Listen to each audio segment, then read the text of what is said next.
Well, while we are waiting on Jolie, I want to say, anybody know me? I hope so. My name is Clayton Banks. I am the CEO of Silicon Harlem. And how about this space? You guys like this joint right here? This is cool. That's right. It's the Harlem School of the Arts. Right next door is a school. The kids come over here. They literally play on the pianos and the guitars. It's such a fun place. Please look up the history of this particular location because it has a very good history. So I'm very proud that we're able to do it here. And I'm so happy to see so many people show up at this time of a day, right? 3:30? That's an odd number, but it works. So we're so happy to see everybody join here. So, Jolie, how are you doing? Okay.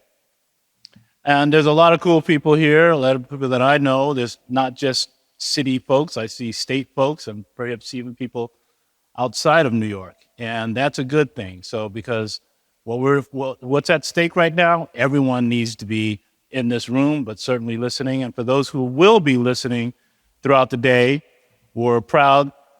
What Jolie is doing is keeping the streaming going. So we're going to see that across the entire state, and where I'm excited about that. And we got a lot of our state folks here. We're going to certainly have plenty of folks coming straight out of the city of some of our governance, and all of you who are doing so much great work in New York. So this is a big deal. For me, personally, perhaps one of the greatest days for me, because I've been dreaming of everyone being connected for a long, long time, a long, long time. If anybody knows me at any level knows there's one thing I'm quite consistent about, which is everyone has to be connected. I've learned that a long, long time ago. And so it's exciting for me to have this this day, because it's not only just having these breakouts and talking about things, but we really get the voice of people. You know, there's $65 billion in the infrastructure bill for connectivity. There's more money is coming all other the places. But when you see that kind of money using my money, it's time for us to really have our voice to the table. And that's why I'm so proud of we're able to be part of that, and those who are involved. And I'll talk more about that. I don't want too many people missing this that are watching on the streaming or listening on the streaming. So I'm trying to just like fill in some personal things on me, but we are going to definitely make this very clear for everybody. I'm going to wait for you to just give me the thumbs up, Jolie. I'm sorry, I was ignoring him. What did you say? Okay. Well, I'm going to get moving a little bit. I think we're taking some notes, and we're trying to be as accessible as we possibly can, as you could notice on the TVs and things of that nature. So I'm going to continue to move on because I want to have anybody become late at anything. So what I want to do is say that what I've been told anyway is because this money is out here, it was absolutely a must have these listening lessons. That's a really key thing. We've already done a few already for a variety of reasons, but this one today, in my opinion, is one of the most important ones that we are going to have. It's just super, super important that you add your voice to what's happening. This is no joke at all. And when you think about it, where everyone knows now, especially since the COVID, that we certainly know that everyone has to be connected. The question becomes, how do we get that done? And the good news is we got a lot of our leaders here that are going to talk some about that. We all know individually what's happening in our homes, in our communities, and people that you know, and those who are struggling with that. That is something that's going to be the outcomes that come from this conversation today. So if you don't mind, is there anything else I need to do that anybody needs? Anybody have a question right now? Should I welcome the audience? Why? Oh, I think I did say welcome, or maybe I didn't use the word, but I definitely hope that you're enjoying the space. I'm glad you're here. A lot of you are my friends, which I'm happy to see. So this is an exciting time for me. Anyway, let's make sure we have some drinks after this. But we also have another version of this at 6 o'clock where we're going to be talking to everybody about, their thoughts about this incredible opportunity that we have. This is incredible. It really is. I've been waiting a long time for this, as I keep saying, because this is such an important thing. And I always use one of my analogies, which is if you have a car in New York, which I do, you're going to get a ticket. That just happens in New York. And if you want to pay that ticket, you have to go online. So if you don't have it, you end up in trouble. So we have an opportunity to turn that around to make sure everybody has the resources they need to move their lives. So I think I've done my welcome. Jodia, anything else you want me to do? That's Jodia Vanel. You're going to hear from her later on. She's the boss. She's a boss. So she'll be doing her thing. Come on in, all of you who want to come on in, come on in. We see you on the other side of the glass. I see you. Come on in. Let's get everybody in here. And make sure you take an opportunity to get outside and see the rest of this building. It's incredible. So I'm going to, if you don't mind, I would like to move this agenda to another level.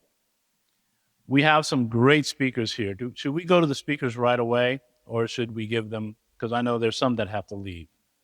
So if you don't mind, I'm going to bring Josh Breitbart up here, who's a very, very good friend of mine, and the guy, in a lot of ways, he's the one that has the bag of money, all right? He's got the bag of money. So this is the man you want to know, and he's a dear friend. He's a true New Yorker. He is a Brooklyn kid, and one of my best friends. So I want to have you say a few words.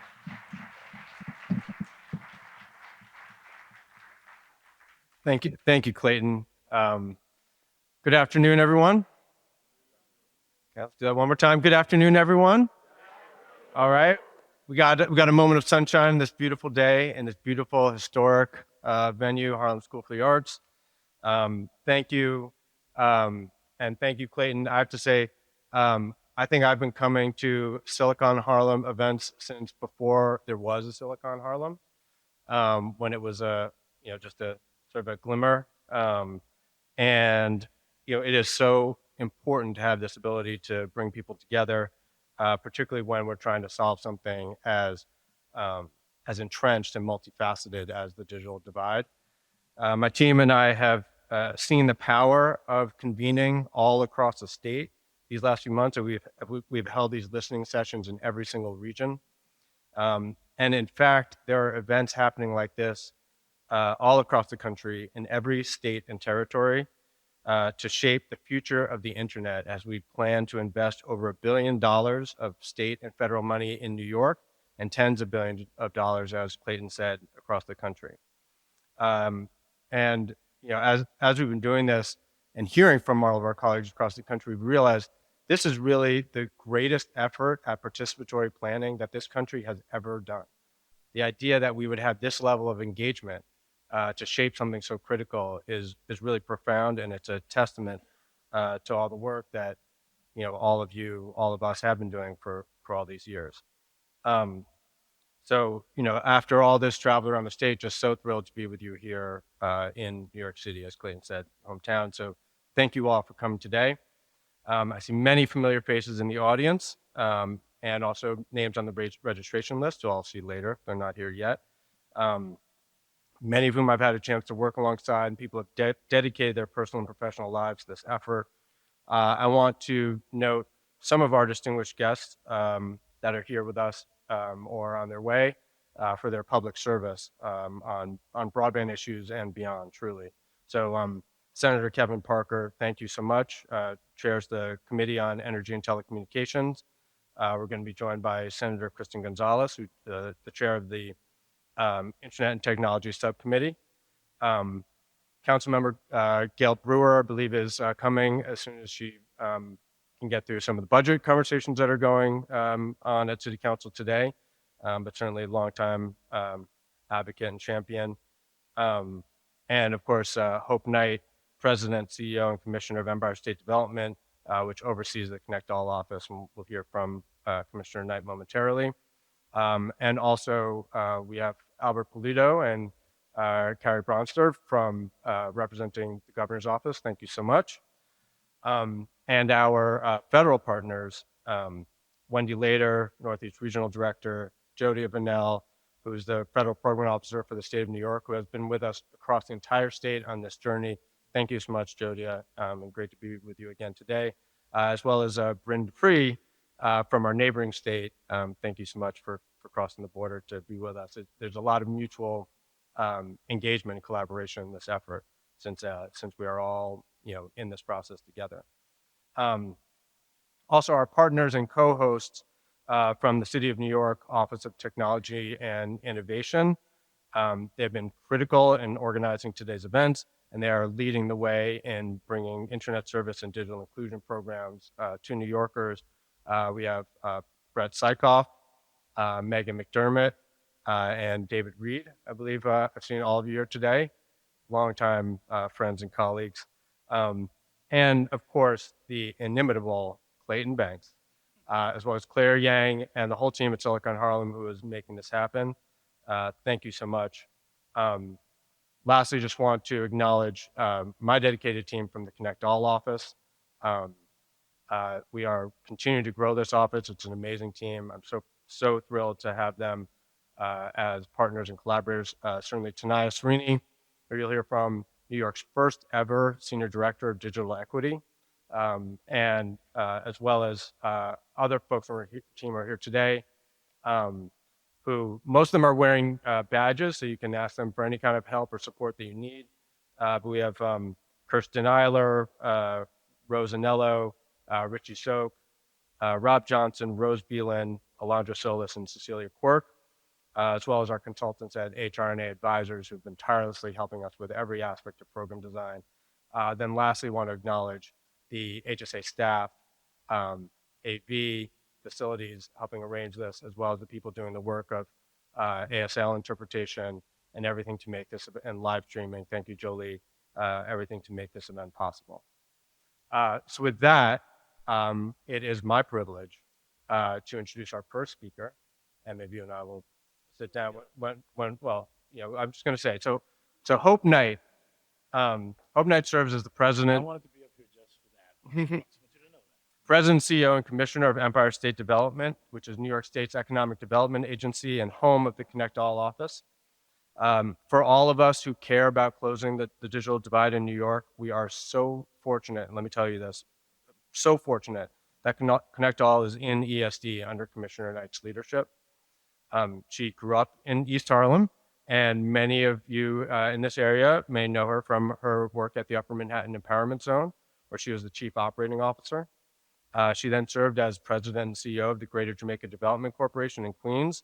And in 2021, after more than 2 decades in public and private sector economic development, Governor Hochul nominated her to lead Empire State Development. Commissioner Knight is dedicated to policies that advance sustainable and inclusive economic growth.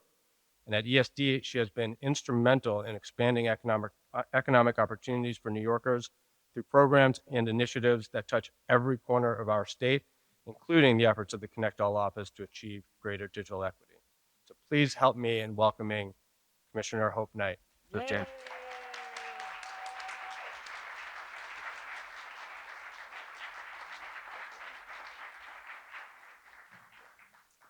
So thank you, Josh, for that introduction.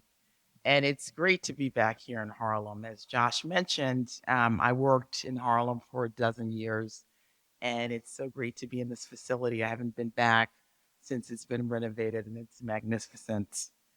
I'd like to start by thanking Josh and the ConnectALL team for putting this all together and hosting similar events all across the state. Josh did acknowledge and mention our stakeholders in this event today, but I also want to acknowledge Senator Kevin Parker, who is such a true partner in the legislature in helping us make this a reality. I'd also like to thank Clayton Banks. I too know Clayton before Silicon Harlem and all of the significant work that he's done in this area. So, internet connectivity is one of the biggest challenges of our generation. COVID 19 exposed how inaccessible and how unreliable a broadband connection was for many New Yorkers. Suddenly, we were forced to live our lives through the internet, and too many New Yorkers didn't have that option or couldn't afford it. Even as we continue to navigate in this post pandemic landscape, we know that closing the digital divide is critical to unlocking economic growth and reducing inequities in our society. By connecting families to high speed internet, we are connecting them to jobs, opportunities, and services. New York is at the forefront of this fight, and Governor Hochul recognizes the urgency and is committed to ensuring that all New Yorkers have access to reliable and affordable broadband service. Last year, the governor launched the historic ConnectALL initiative. This is the largest ever investment in New York's digital infrastructure. With more than $1 billion in public investments, ConnectALL will provide affordable access to New Yorkers in rural and urban areas and continue New York State's leadership in connectivity. A pillar of Governor Hochul's initiative is ensuring equitable access to broadband statewide. That means all New Yorkers will have multiple options for reliable, affordable, high quality internet service. Digital equity also means that folks should have skills and resources to benefit from the digital economy. Our investments in this area include growing digital literacy programs and computer access so that everyone has an opportunity to use the internet. We'll also consider investments in workforce development as well as telehealth. These efforts will build on the work that we've already done to increase access to affordable, high speed internet. Last year, Governor Hochul launched a multi agency initiative to build awareness of the Federal Affordable Connectivity Program. That program provides discounts to low income households. New Yorkers responded, and we are approaching 1.4 million New York households enrolled in the program. That represents over 40% of eligible households, collecting over $40 million in federal support each month. That's a game changer for many, many New Yorkers. Now, let's talk about today. As part of our efforts, we knew that community input was vital as we explored the obstacles and solutions to digital equity. In March, we launched a series of internet and digital equity listening sessions in each of the 10 regions. The ConnectALL team partnered with local digital inclusion advocates to hear from those working close to the digital divide. And at each event, we took a deeper dive into the barriers of internet access and the resources and opportunities available to address those barriers. These sessions are about the human side of digital infrastructure and consider things like affordability and digital literacy. Also consider things like how historically marginalized communities can thrive online and how we can all be safe and secure when we go online. Following these sessions and in conjunction with other data collection efforts, the ConnectALL team will lead the development of New York's first ever statewide digital equity plan. This will be done in collaboration with other state and local agencies, plus private and not-for-profit organizations, and many New York residents. It will be submitted to the federal government before the end of the year and will help secure federal funding to establish a digital equity grant program. The plan will serve as the guiding framework for all of our ConnectALL programs, including grants related to affordable housing and public infrastructure. It will also consider factors like quality of service, affordability goals, and digital skills acquisition. It will be grounded in input that we've received from listening sessions like this one, bringing your vision to the forefront. Digital equity is leading the discussions and guiding our efforts rather than supplementing. Events like this today are vital to the process to help us understand, learn, and develop solutions. So, in closing, investing in our broadband connectivity is investing in economic development. It's investing in our future because connectivity means opportunity. Digital equity is just one way that we continue to expand opportunity under the governor's leadership. We will continue working with our state and community partners to bring affordable, high-speed internet to all New Yorkers. Thank you for being here at this very important event today. Together, we're closing the digital divide, growing our digital infrastructure, and supporting digital equity for all New Yorkers. Thank you.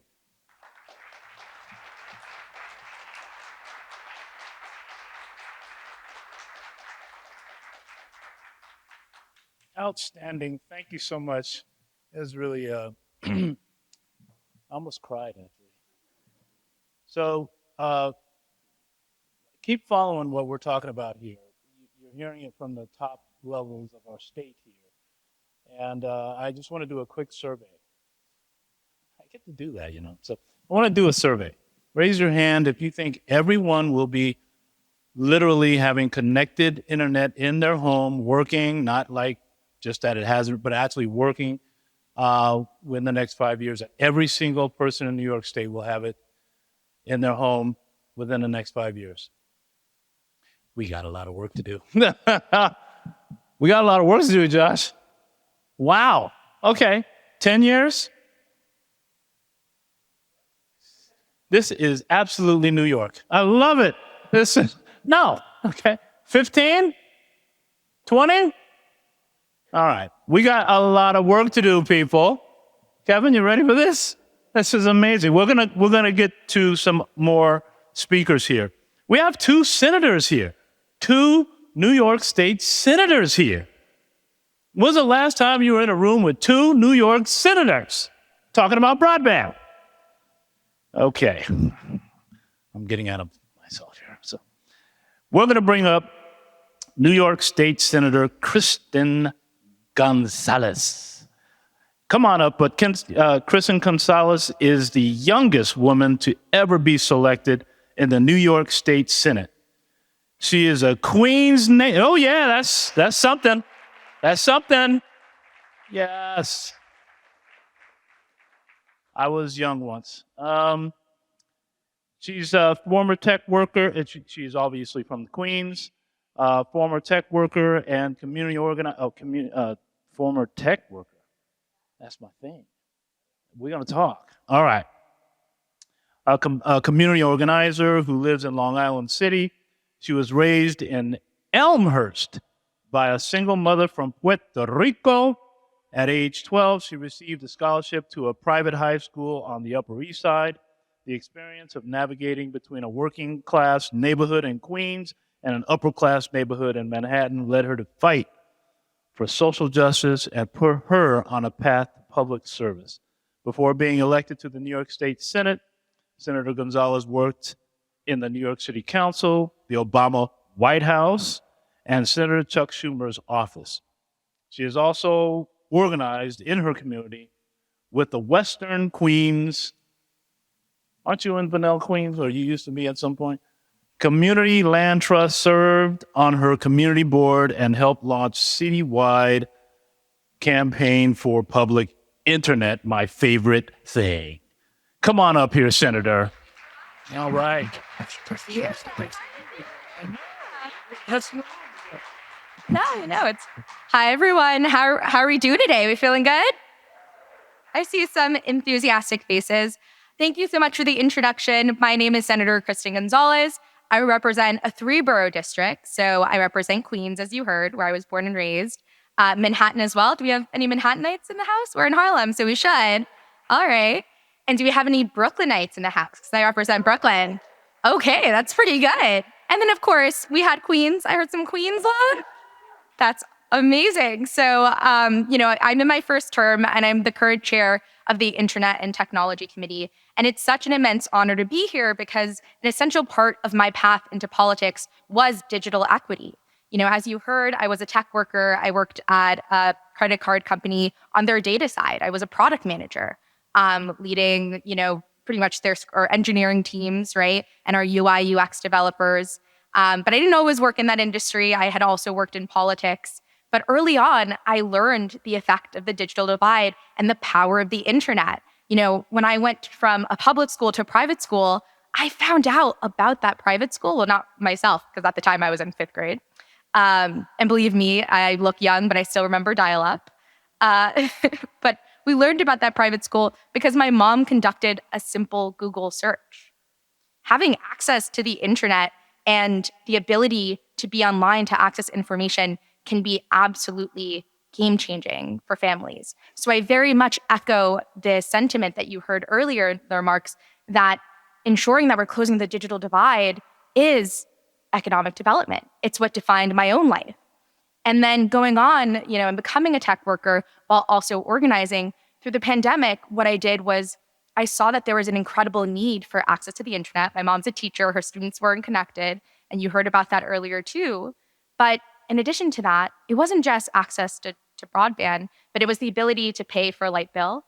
It was the ability to pay for your hardware, right? So whether it's a phone or a laptop, and if it's broken, being able to afford those repairs. And what I did, along with some other organizers, was start a mutual aid fund specifically to help close the digital divide. And so when I look around this room, I'm really excited because I know that when we're here, what we're really doing is trying to have a holistic approach to digital equity, and hearing the framing of this conversation be economic development and affordable housing and the ability to pay our bills for working class New Yorkers. That's so important because that's what people were struggling with during the pandemic. And it's certainly what we're continuing to struggle with now as we see a rise in the cost of living. After that, or during the pandemic, we also started a campaign for universal internet and internet as a right and a utility. And that was coming from the same place as not only seeing the need for access, but really understanding that, we, as our technology is rapidly advancing, we can't continue to see that gap expand. And so a lot of folks organize unions, nonprofits, community-based organizations, and we launched the campaign for public internet. So again, it just feels so incredible to be here. As chair of Internet Technology, this year we passed a bill that I'm very proud of to expand Wi-Fi to all shelters in New York, which is because we know that after surveying right here in New York, what folks who are in the most marginalized, most vulnerable communities use the internet for, 70% said to find housing, 60% said to find job opportunities, 40% said, of those who were living in shelters and temporary housing said they were using it actually for access to help and information. So there's so much work to do. The work that we're doing here is important. I want to thank all of you for coming. I want to thank our hosts, the governor's office, ConnectALL for taking on this incredibly urgent challenge. And I also want to thank, Senator Cordell Clear, who is the senator for this district, but has been a long time supporter, as well as Senator Parker, who's the chair of, Energy and Telecommunications, where I sit on as well. So with that, I'm going to turn it over to Senator Parker, and then thank you all again so much for being here. Thanks.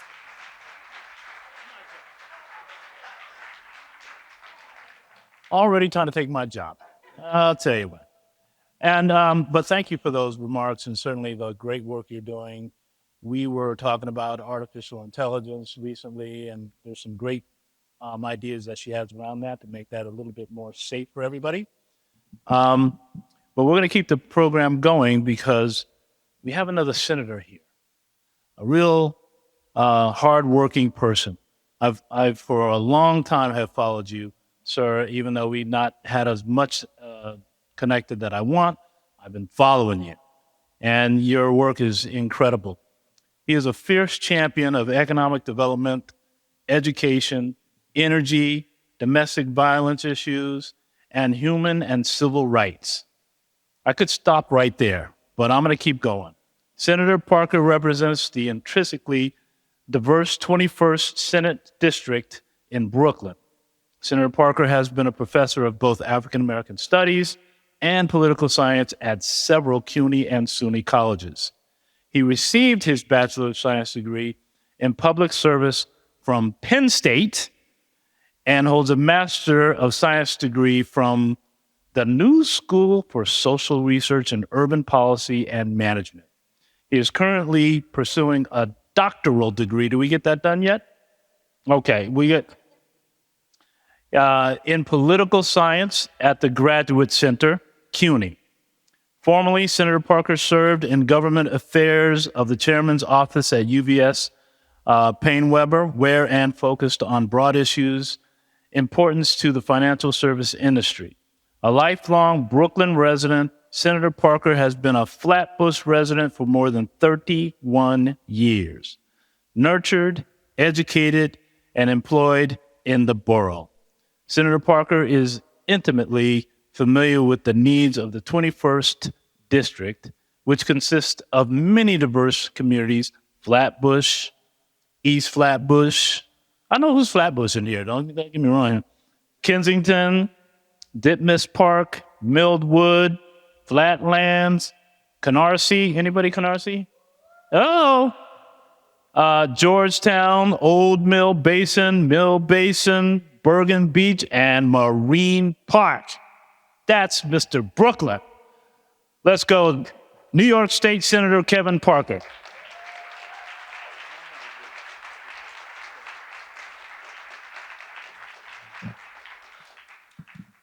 Thank you, Clayton. I appreciate it. I want to just announce today that Clayton's new job will be following me around, introducing me at every single thing that he goes to. Thank you for that generous introduction. I appreciate it. I'm glad that you didn't go any further. Having been in politics a long time, and we're politicians, so, we like to make things big. Last week, I actually spoke at a school, Kristen. We do that a lot, especially this time of year.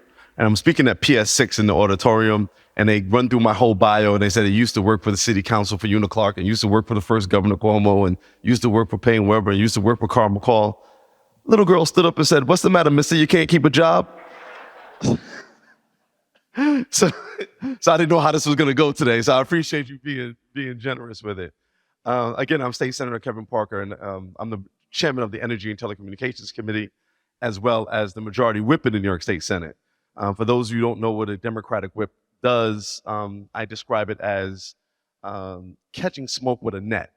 As you know, anybody in here who's a Democrat knows that the idea of democratic discipline is an oxymoron. So it's a difficult job. But I'm happy to be here at the Harlem School of the Arts as a kid who was forced to play the piano for a number of years. And at Midwood High School, in my neighborhood where I went, I played the clarinet in both the band and the orchestra. And so I have a great appreciation for being here. But none of that is as important of the fact that we're down the block from Famous Fish. And so those who know. So, if you leave here, you feeling nauseous, just walk up the block, and I promise you're going to be happy when you leave. It's well worth the trip. Look, there's so much that needs to be discussed here, and I'm certainly not the smartest person in this room on this issue, and so I'm going to leave some room for other folks to talk about the things that are important around digital equity and about how we, in fact, deal with the issue of broadband and access to it. Let me thank Senator Gonzalez for acknowledging me, but for her hard work. And she mentioned that she's on my committee, but I'm also on her committee. And so we work together and share leadership on these issues that's so critical, important for our community. And certainly also want to acknowledge Senator Cordell Clare, whose district that we're in, and her advocacy on this issue and many, many more. And anywhere that we're talking about any kind of social disparity, you're going to find Cordell Clare standing in the gap, making sure that people are served. And so just we want to acknowledge her leadership and the important work that she's doing in Albany for all of you. So, we really, when we talk about kind of what's happening in the space around the digital divide, as we discuss digital equity. I kind of categorize it in kind of two ways, right? First, we have a hardware issue where people just, especially in Black and Latino communities and in low-income communities, just literally don't have access to hardware. They don't have laptops. They don't have tablets. And that's still a real thing. When we first started talking about the digital divide, that's one of the things that we talked about. And having access to smartphones is a step, but it's not there yet, right? And then we have now the new digital divide, which is access to high-speed broadband.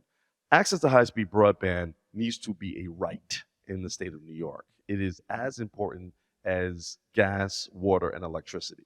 We would never put anybody in housing anywhere in the state of New York without those three things, and high-speed broadband has to be the third. The fourth. Counting is not in my committee, but that should be really the fourth right, and it really needs to be something that we embrace in that way. To just simply say everybody must have access to it. And I am frankly pessimistic because I've been doing this a long time, and I feel like we have not really put our energy to it the way we need to. And it really, as you heard Senator Gonzalez discuss, there's almost no aspect of our lives that doesn't demand the need for high-speed broadband. And whether we're talking about health equity, you're talking about access to housing, applying for a job, there's nothing that doesn't require this. I told a story earlier on a city and state panel about one of the things that happened in politics during the pandemic when they were starting giving out the vaccine. The first group that was able to get the vaccine, people may remember, was senior citizens, right? But the only way you can actually sign up for it is actually online. Right. So we took the group of people who are least digitally prepared and then demanded that to save their lives, that the only way that they could get this access is to be on immediately. And so our offices immediately became places where we literally, was sitting in our offices all day, calling a list of senior citizens in our district, as many as we could, and say, do you need an appointment? Can we give you an appointment and help you? And literally stand there on our state computers and sign people up like telemarketers, right? And it's really not where we should be.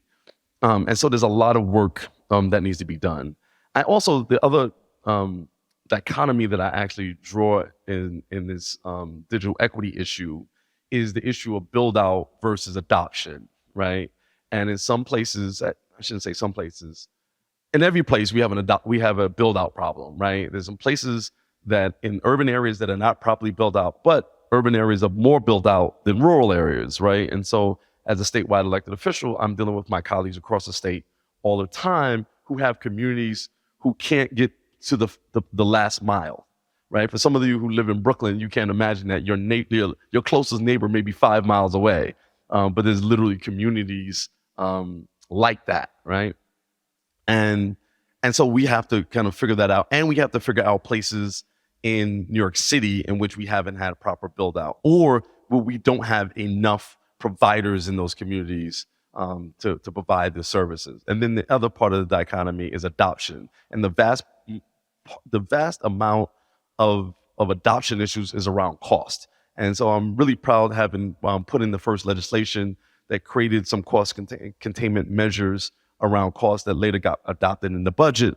When I put it in, I was talking about $5 a month, and I know all the ISPs were like gasping. No, I think we put it at $10. I wanted to put it at $5. They wouldn't let me put it in at $5, so I put it in at $10. We passed it at $15, and then the courts made us take it to $30, right? And so we have a $30 program here running in the state of New York. And although that is okay, it's not really. I like to see us lower, to be honest with you. I like us to be in a place where, again, this should be something that should be a right. Everybody should be able to get it, and they shouldn't have to go broke in order to have access to something that you need integrally, for your life. And so I think that we're going to need more people providing services. I think we're going to need, one of the things I was an early proponent of is municipal programs around that. And I know I have some people, quaking in their boots, but I think that we have to have an all of the above approach in this, and looking forward to hearing other folks' ideas. I'm primarily here to extend my hand in partnership, not just to my colleagues in government, but also to people in communities who are committed to addressing these issues. We want to work with you, which is why you have two legislators who have traveled, across the world in the middle of the day to discuss this, because we really want to hear from you, and not just today, but as things come up, reach out to us and let us know specifically your solutions for how we address some of these issues. Right? I mean, we've heard a lot of the problems already. I'm sure there's more that we're going to hear about, but I'm really interested in solutions and things that you think that we could be doing on the state level to, in fact, improve access. And I want to just thank the ConnectALL office for the work that they're doing, and Hope Knight for her leadership, and all of the people here in the community who are engaged in this. And I just want to let everybody know the last dichotomy I'm going to talk about is that any problems that you're hearing about in your communities, feel free to reach out to Senator Gonzalez directly. She's available day and night for that. If you're having awards, barbecues over the summer, parties, as we say in Flatbush Fets, reach out to me. I'm available to attend.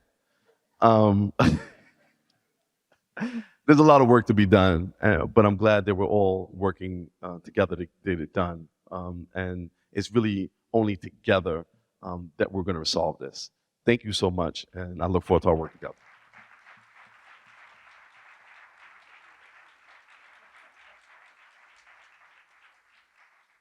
How about that? The doctor. We're going to keep moving the program, but I do want to double down on what you said, Senator. This is no longer a luxury, which a long time internet was. And now we as a state and as a city, we basically have moved all of our civics to the internet. If you don't have the internet, you're no longer a citizen. I know that's very dramatic, but it's sort of true. I mean, it's like if you're going to have to go online to do certain things like deal with the government, you got to have the internet. So I'm glad that you brought that, and there are a lot of opportunities to make that happen, and this is probably the most significant one we have in front of us. So we're going to move the agenda here, and we're going to bring up another incredible person that's joining us, and I believe you are here. Jodia is from NTIA. I think we have Wendy later here. Is that? Oh, there she is. How are you? Good. Let me introduce you. So everybody listen here. Wendy serves as the Northeast Regional Director of the Office of Internet Connectivity and Growth with NTIA. She has extensive background in private-public partnerships and high-profile federal and local government projects in technology and telecommunications. That's exactly what we need. So I'm very happy to bring her up, say a few words. Please come on up, Ms. Later.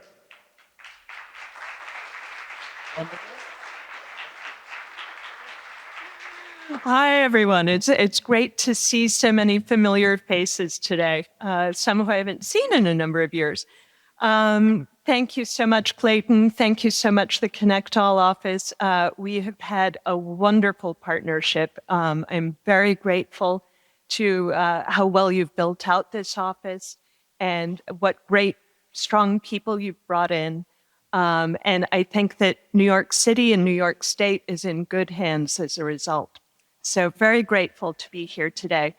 As Clayton mentioned, I'm the Northeast Regional Director. I work with federal program officers in 10 states, from Maine all the way down to Delaware. But New York City is my home. I live in Brooklyn. I'm a native New Yorker. I thought that I was a constituent of Kevin Parker's until I heard your list, but I still get his mailings. But what I really care about is New York most of all, and New York City more than anything. And I want to be sure that we close the digital divide here once and for all. Before I took this position, I was at CUNY for many years. And so I saw firsthand what the digital divide meant. We all have our stories of what happened when COVID hit. And I was working with the chief information officer of the university, and COVID hit, classes went remote, and we were contacted by more than 30,000 students who didn't have devices. And so we scrambled to get devices into their hands.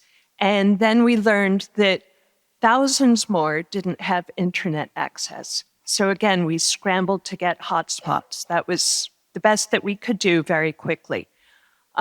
So having lived through this, and I know you all have examples of what you've lived through, we know that it is time to close the digital divide. And we're really at a historic moment with $65 billion, as Clayton and Josh have mentioned. $48 billion are coming through my agency, NTIA, to New York State. And with that, they are going to figure out where the last residences and businesses are that need to be connected and what the needs are, what the digital equity needs are. As Hope Knight mentioned, it's a question of digital literacy, upskilling, digital navigators, equipment. It's a whole range of things. And so that's why it's essential to have these kinds of meetings and hearing from you, getting your input, hearing what it is that you need so that we know that we can bridge the digital divide in New York. So I'm going to close there. You've heard Jodia's name a number of times. Jodia is our federal program officer for New York State. She's been crisscrossing New York with the ConnectALL office. And if you don't know Jodia currently, get to know her, because she is your point person for the federal government in New York. And I look forward to talking to you all through the program and at the reception. Thank you.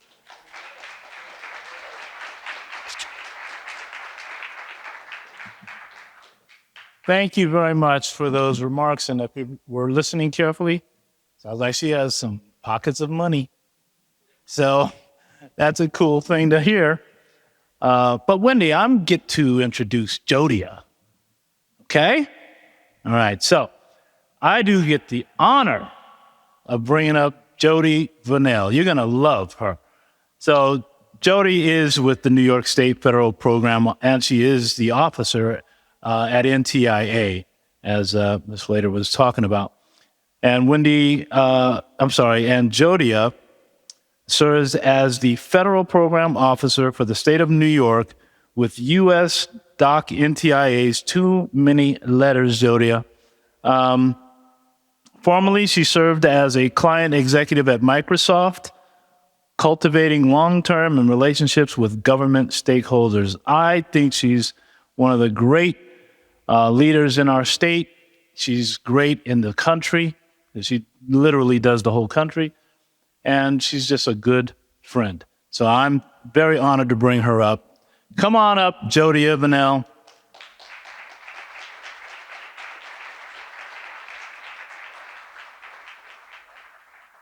Mark and Brynn, do you want to join the stage? I know it's very unscripted. Well, welcome everyone. Welcome to Harlem. Give yourself a round of applause for being here. Woo! I'm a former resident of Harlem, so I lived right up the street, and it's a beautiful space, and I have not seen it since the renovation, so really happy to be here. I'm going to give about 2 minutes of my time to these spectacular folks. We talk about the power of collaboration, and we have Brynn Deprey, who represents New Jersey, and we're always collaborating together, so I just want to give her 30 seconds-ish intro. And then I also want to bring your attention to Mark Cologne, who sits on our national level and travels the country and the US territories to talk about the story of Internet for All. So 1 minute, Mark, 30 seconds. Brynn. I'm timing. Hi, everyone. Brynn Deprey, Federal Program Officer for New Jersey. We do work closely together. Infrastructure transcends state boundaries, even if our funding streams are by state geographic territory. So great to be here. Also, I'm a New York City resident, so really excited to hear more what everyone's saying about the digital divide right here.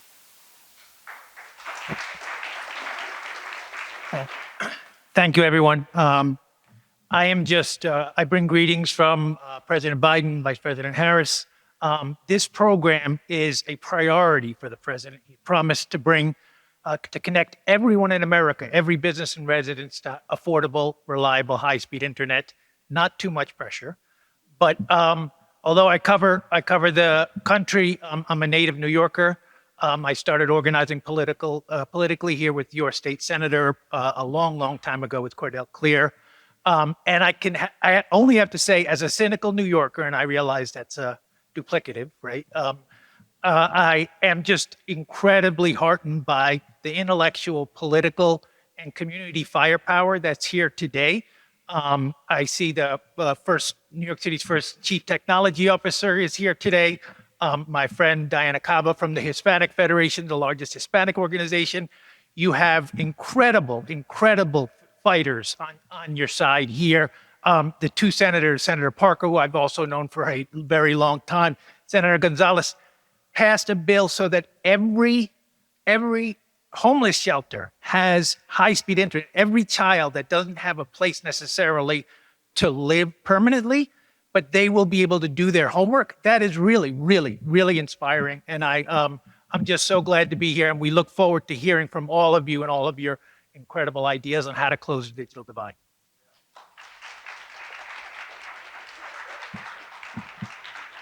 Okay, so let me try to make this as quick as possible by reading my notes. Good afternoon again. It's a great day to be in New York City and in Harlem. We're kicking off our 10th listening session and the final one. So goodbye for now, Josh and Tanaya. We've been crisscrossing the state since March and been exhausted, been through the mountains, been to the Capitol, and I'm happy to bring it back home to New York City. This is a combination and collaborating with so many folks. So we're bringing 5 boroughs together today. Thank you to Silicon Harlem for being our host at the famed Harlem School of the Arts. Thank you to Empire State Development, the ConnectALL office, the New York City leadership team at the Office of Technology and Innovation, also OTI, to all of the electeds that are coming and going. Because of all of you all today, we're able to have such a successful beginning and journey together. I'm Jodia Vanel. I'm the Federal Program Officer to the great state of New York on behalf of the U.S. Department of Commerce. And I know Clayton said this name is forever, and I wish I could change it, but we can't. It's the National Telecommunication Information Administration, also known as NTIA. Together with the partnership and collaboration with New York State Development and the ConnectALL office headed by the great Josh Breitbart, we're committed to bringing affordable and accessible broadband to the state of New York. So let's just talk really quickly. How are we going to do this?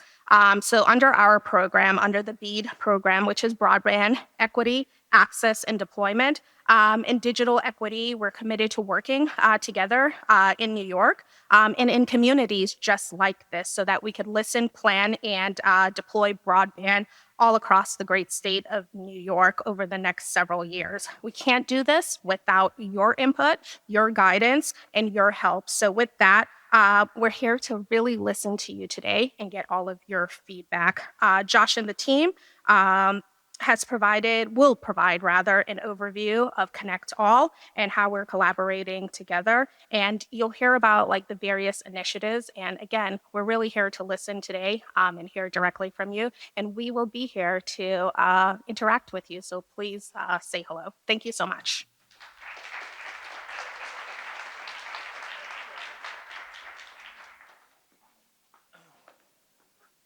Thank you very much.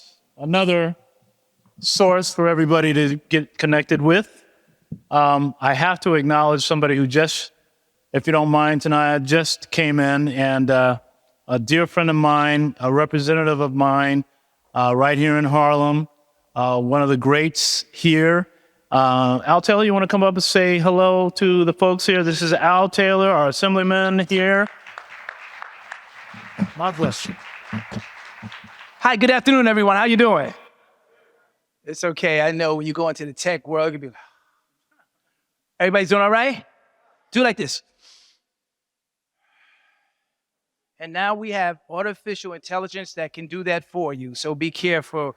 Pinch the person next to you to make sure they're real. No, don't do that. Just tease it. It is great. This is a great opportunity. I see my colleague in the back, Senator Parker.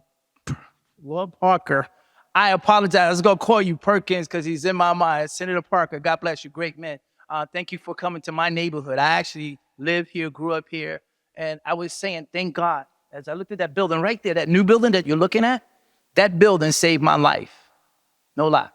As a kid living right here, that was a vacant lot for almost 40 years. And so when I would get a haircut, literally, I would get a haircut on the corner, and then I would have to sneak through the alleyways to make sure the bullies didn't slap the back of my head. When you were kids, the big guys wanted to. So it's real. And this technology changes how and what our children can be, just having another outlet. Because once you've been impacted by something, it can change the narrative for where you find yourself.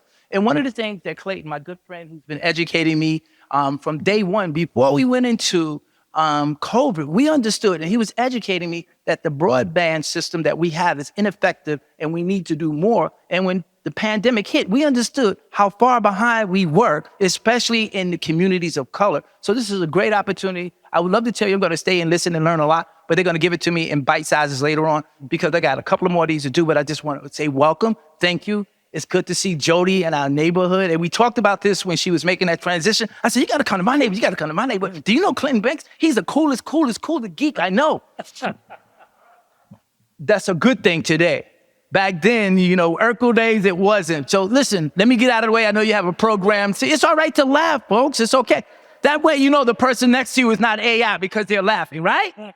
Thank you so much. Have a great day and listen well.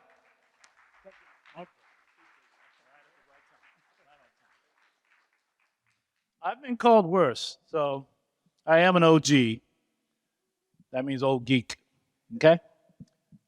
So we have another speaker. Thank you again, Al Taylor, for your service. Appreciate it. So I have to get the words together. So we have our next speaker, who is Tanaya, and she's not only a speaker here, but she's sort of the part of the team that put this whole thing together. So I'm very proud to be able to bring her up here. So if I can only find your words here. Yeah, here we go. Oh, she's saying to me to skip it, but I can't just skip it. So Tanaya serves as the Senior Director of Digital Equity for New York State ConnectALL office. Previously, Tanaya served as a Technology Fellow for the Ford Foundation and a research manager for the National Housing Law Project. She knows everything. Come on up. Thank you very much. Thank you, Clayton. I just have to give a shout out to Clayton and Claire. They're obviously such pillars of the community here. They have also been pillars of my sanity for the past several weeks as we got this event together. And thank you all so much for being here. So I have the fun task of, I'm actually going to use the slides. I'm not like the magnanimous speaker that we've heard, but I have the task of telling you a little bit about the ConnectALL office. So last year, Governor Hochul announced the historic ConnectALL program. As you heard, it is New York's biggest ever investment in its digital infrastructure. So this is really our way of meeting the moment of the infrastructure bill. The infrastructure bill created unprecedented, once-in-a-generation funding to close the digital divide. And as you can see here, we have a really comprehensive suite of tools. These are our 5 signature programs that we operate in ConnectALL. I won't get into the details of all of them, but across them, we have grant programs, technical assistance, other support for municipalities, businesses, community organizations, and we're working on policy innovation and regulatory reform. So we really feel like we have a holistic approach, and we were designed to address all of the aspects of the digital divide. We have tools to do that. But the main one that we want to talk about today is the statewide digital equity plan. That plan, as has been mentioned before, while it is one of our 5 signature programs, we have a grant program that will be operating. It also is the guiding document for all of the investment. And as we've heard different numbers get thrown around, but we have over $1 billion in New York to address the digital divide. And it's all going to be guided by that digital equity plan. So digital equity is really the center of what we're talking about. And it's what we're here to do today.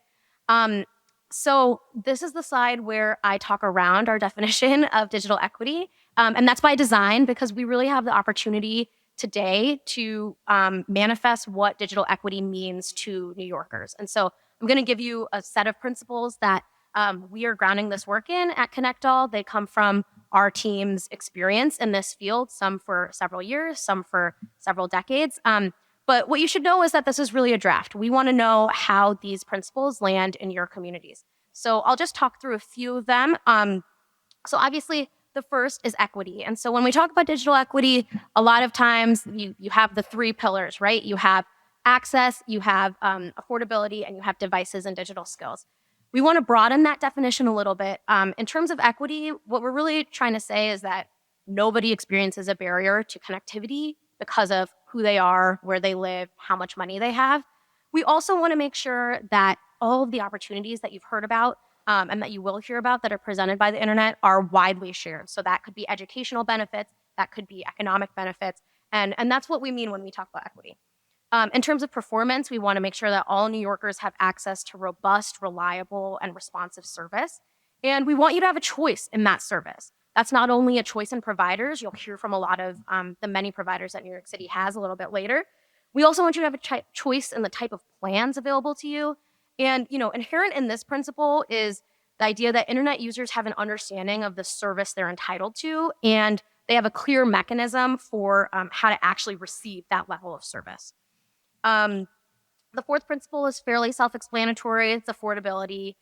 We want to make sure that all New Yorkers can afford the internet. And again, they don't have to choose between this and any other essential service. And the last principle is safety. We want to make sure that New Yorkers can thrive in their online environments. Once we get you online, we want you to be safe. We want you to understand cybersecurity and privacy, but we also want you to have a sense of comfort and well-being online. So throughout this process, again, we want to hear where these principles resonate with you. If there are other ones that you want to raise, that would be really great to surface today. And we also want to know how we should measure progress towards these goals. So that's going to be part of the conversation. Next slide, please. Okay. Those principles, realizing those principles is obviously a really tall order. As Josh said, we're extremely motivated by the fact that this is our country's most ambitious exercise in direct democracy when we're thinking about infrastructure ever. That's a lot of pressure, but it is extremely motivating to us. It's why we're here today. It's why we've been crisscrossing the state for several months.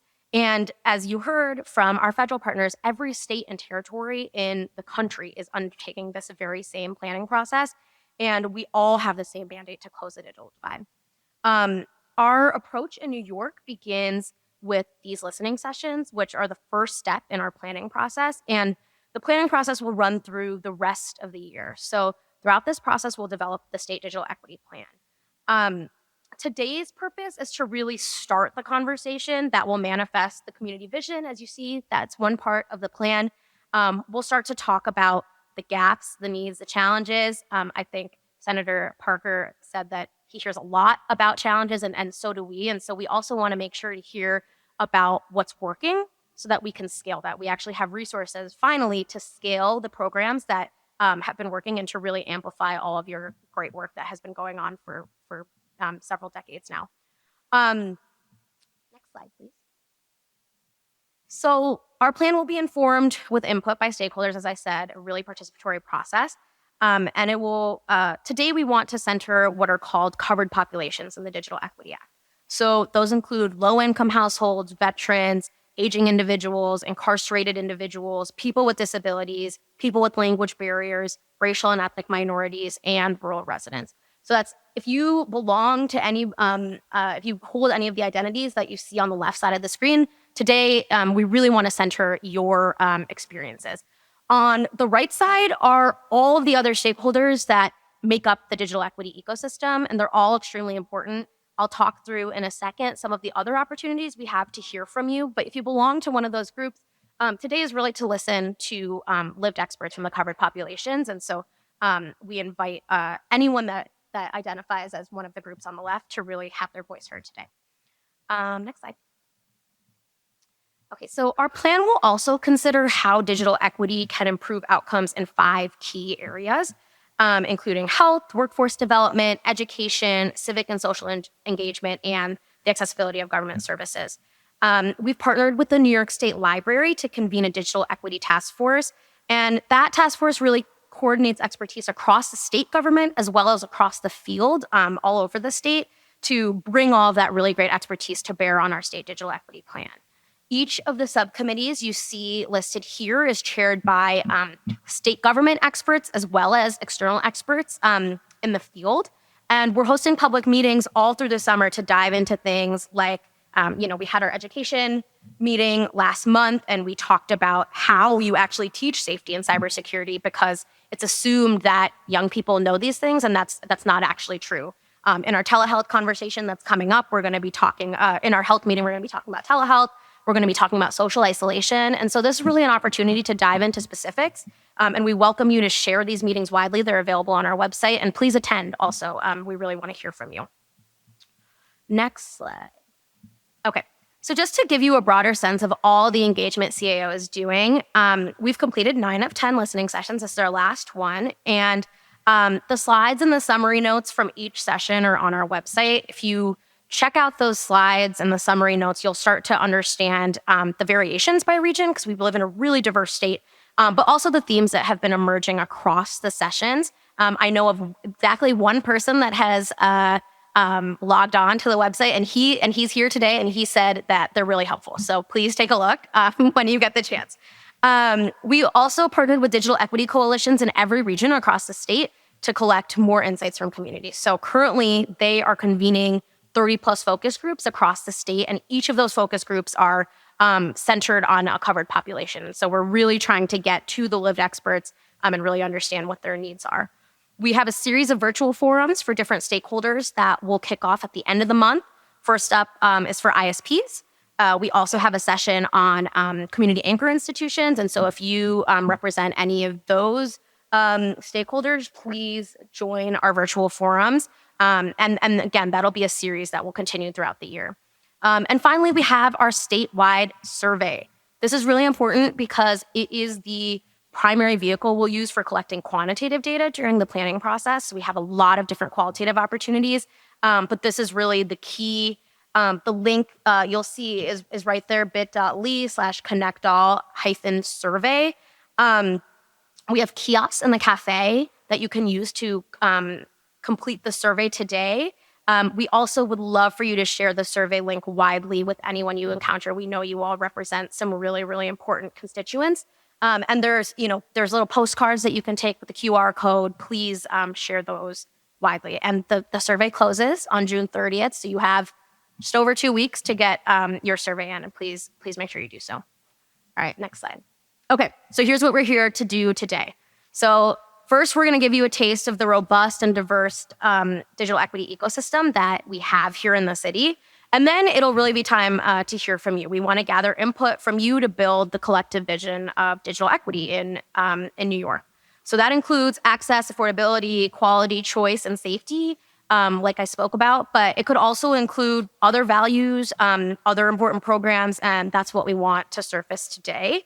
We're going to ask you about the challenges and barriers, like I said, but we also want to hear about what your priorities are for improving accessibility, for improving affordability, and we want to know what's working again.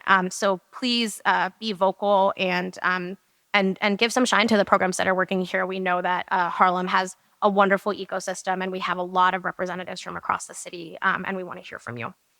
Okay, and finally, here is the timeline to give you a sense of what we'll be up to through the end of the year. So we are working on the draft plan right now. So you'll see where we are today, kind of in the middle of that line.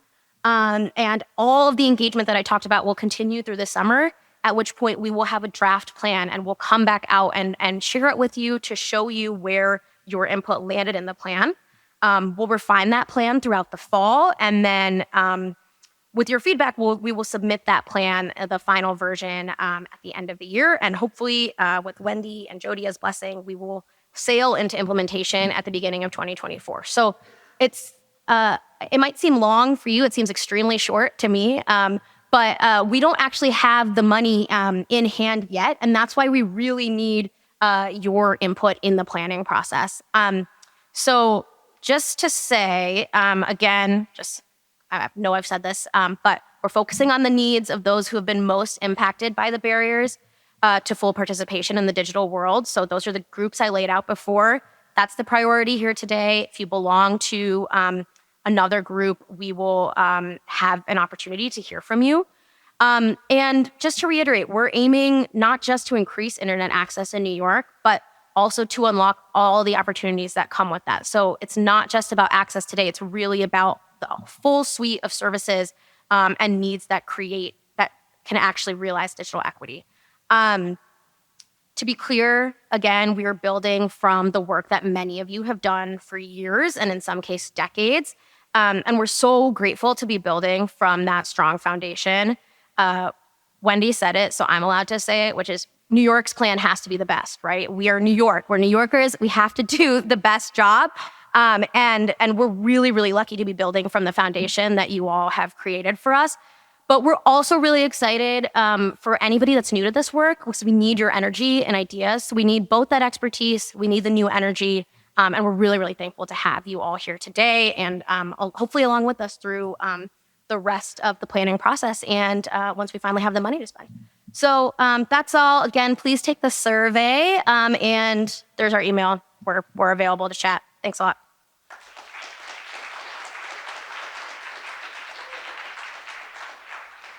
Well done, Tanaya. Where do we get those slides? All right. That was intense.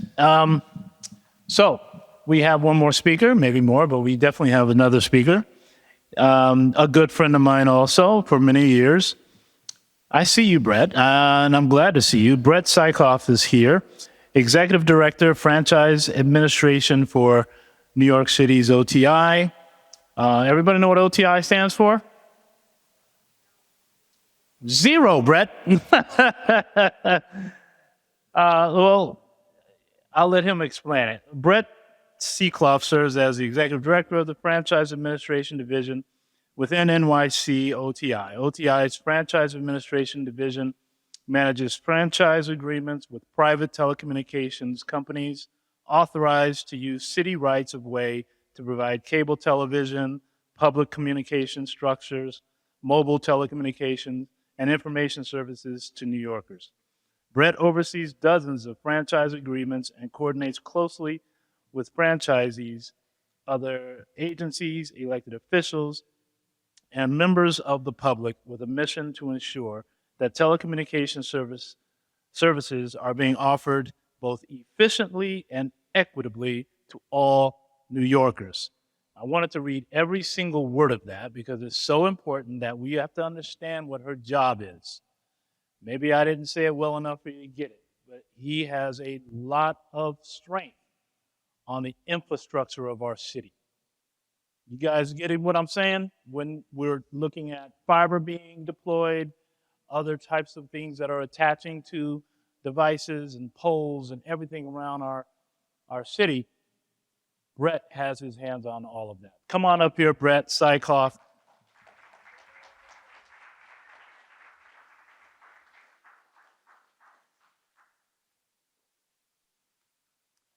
Afternoon, everybody. So many familiar faces and amazing leaders in this room, and just humbled to be in the same room with you all. So great to see you all. As Mr. Banks said, I am Brett Sikoff, Executive Director of Franchise Administration and Broadband with the Office of Technology and Innovation. It is my great pleasure to join you today at the Harlem School of the Arts to discuss digital equity, an issue that is at the heart of my work at OTI and one that is critical to New York City's present and future. Also want to acknowledge and say hello to my fellow speakers, and of course, our Master of Ceremonies and the OG himself, Mr. Clayton Banks. When Mayor Adams consolidated the city's tech agencies into OTI in January 2022, he declared a bold new vision for ending the decades-long digital divide, one that meets historically underserved New Yorkers where they are. In the next few minutes, I'll outline how OTI is delivering on the mayor's promise with the cornerstone digital equity efforts, which include providing 300,000 NYCHA residents with free in-home internet and basic cable TV in just 9 months via the Big Apple Connect program. 300,000.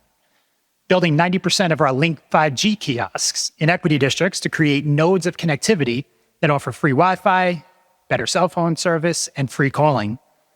And creating an ecosystem of digital literacy training and accessible devices through our Connected Communities program, which you'll hear about more in the next panel with my colleague, Meghan McDermott. We approach our digital equity efforts with urgency because this is an urgent issue for students, job seekers, families, older adults who are on the wrong side of the digital divide. As the pandemic made painfully obvious, access to dependable, high-speed internet is not a luxury. It is an essential component to fully participating in our modern society.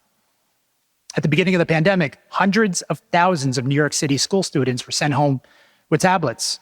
Those students who, in particular, lived in NYCHA buildings without access to internet through no fault of their own, fell behind their peers. Without quality and reliable internet access, our city's lower-income families struggled during the lockdown to find employment, schedule and attend telemedicine appointments, and just stay in touch with loved ones.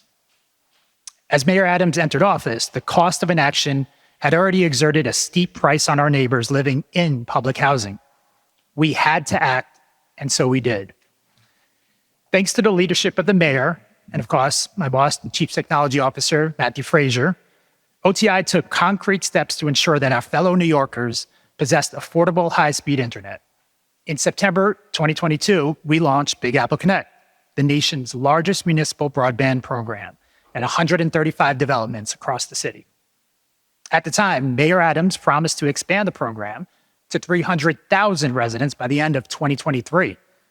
We surpassed that goal this March, 9 months ahead of schedule. Today, we proudly offer services to residents at 202 developments, including Queensbridge, the nation's largest public housing development, and Bayview Houses in Canarsie, where I was born and raised, Senator Parker. Big Apple Connect's impact and the need for the program can be seen through two statistics. We have surpassed 100,000 household enrollments in less than 1 year. 100,000 households in less than 1 year now have high-speed internet access.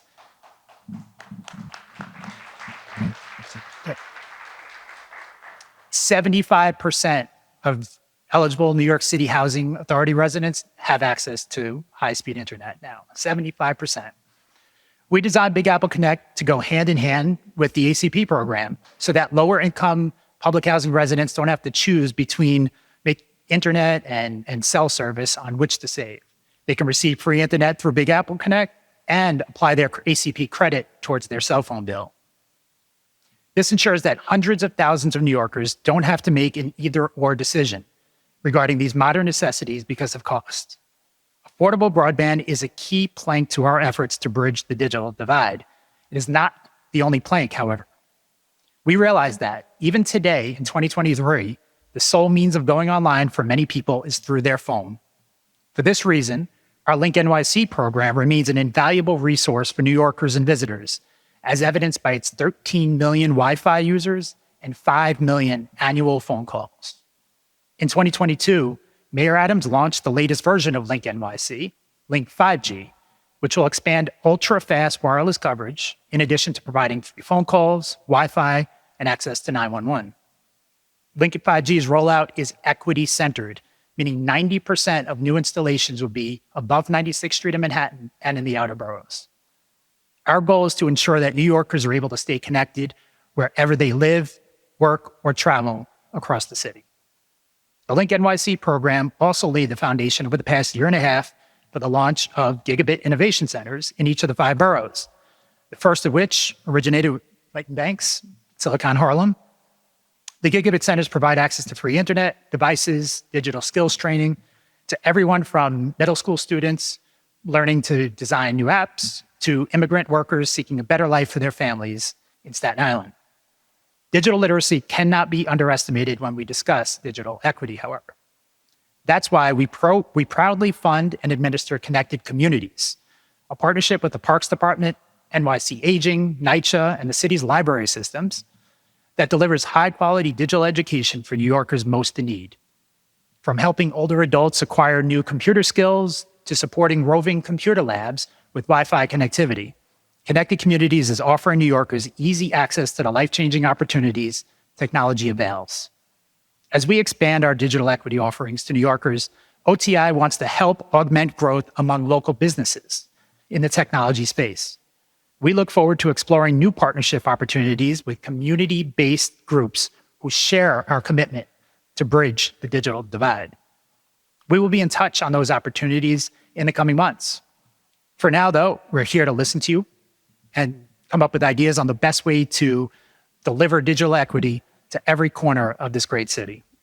Thank you. Hope you all have a great evening and looking forward to hearing from you all.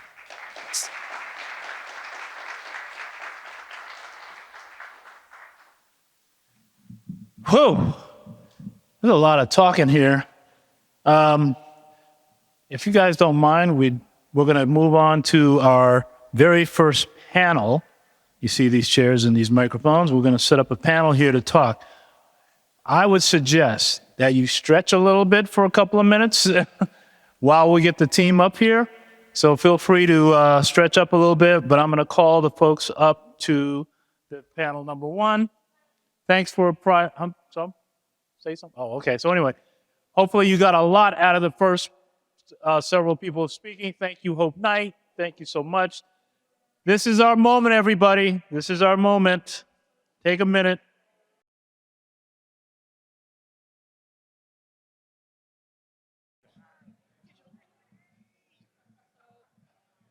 Okay, everyone. Thank you very much for being patient. But look up here. Look what's happening here. There's people here. That means they have something to say, or at least something, maybe something just to listen, who knows? But it's the key to digital equity ecosystems, trusted community anchors. That's sort of the title in some ways. So what we're looking at is this correctly? Why here? Access, affordability, and adoption via. Oh, you want to do this part now? Go for it. But can I at least say their names? You know what?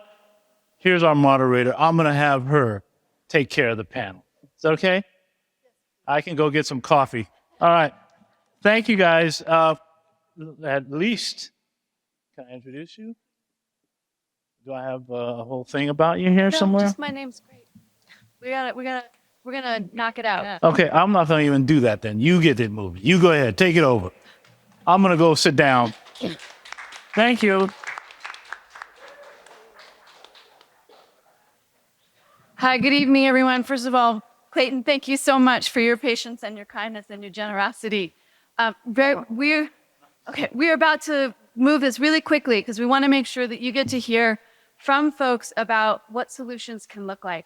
My name is Meghan McDermott, Director of Digital Inclusion and Partnerships with OTI. Do I need to stand back? Sure. Okay. Usually I like to be in front of people, not behind this thing, so excuse me. The thing I want to impress upon all of you is that the opportunity before us is to hear from practitioners on the ground. So we've heard a lot about digital equity, and the question is, what is it? So Tanaya gave us some expansive room to think about it in terms of what this historic moment means for funding. But I just want to share with you that the opportunity here is to also think about partnership and collaborations. What does it mean to actually create digital equity as an ecosystem? So I just want to, Clayton took, okay, here's my paper. So here's the thing. The Digital Equity Research Center at Metro Council has a really beautiful description of what digital equity means when people are in partnership with each other, when you're in community together in order to affect certain kinds of outcomes. So we heard about the 5 issue areas, but within that there's connection, right? There's what communities need. So what I wanted to really say, the ultimate purpose here is that there's a secret that's about to be shared, all of which you as practitioners know, which is that without trust, without community organizations, none of this work is actually possible. So with that, I'm going to turn it over to each of these folks who are going to introduce themselves and speak very directly to the solutions that we're looking for, because they are in community. They're not just sitting at a policy desk, right? They're not far away. They're actually engaged and learning with people as to what the needs are. When this money comes down, as Tanaya said, it really needs to be used for the service of communities, community outcomes, and community determination. And that's ultimately what we're talking about. It's not just about digital, it's actually about equity. So with that, I'm going to turn it over to David Giles. Okay, this is on. My name is David Giles. I'm the Chief Strategy Officer of Brooklyn Public Library. The Brooklyn Public Library has 62 locations in the borough. Every neighborhood in Brooklyn has a public library branch. And I guess the first thing to say about this issue for us and in Brooklyn is that the pandemic fundamentally altered and transformed the way that we go about helping people with digital-related issues and problems. We've been offering digital literacy programs for many years, decades. They've been enrichment programs for every age group, every demographic in Brooklyn. But since the pandemic, since we were closed for several months in 2020, and then partially closed even through parts of 2021, and when we saw people lined up outside of Brooklyn Public Library branches, getting the Wi-Fi bleeding through the windows, we realized how critical it was for us to help people get connected to the internet. So broadband equity and not just digital literacy became a big issue for us. In 2020, we started raising private funds to erect Wi-Fi antennas on every single library branch in Brooklyn, so that now every branch has a Wi-Fi antenna that projects Wi-Fi deeper into the community. We bought street furniture and worked with the DOT to start setting up outdoor libraries during the pandemic, and these continue, even though our doors are open now and people use them.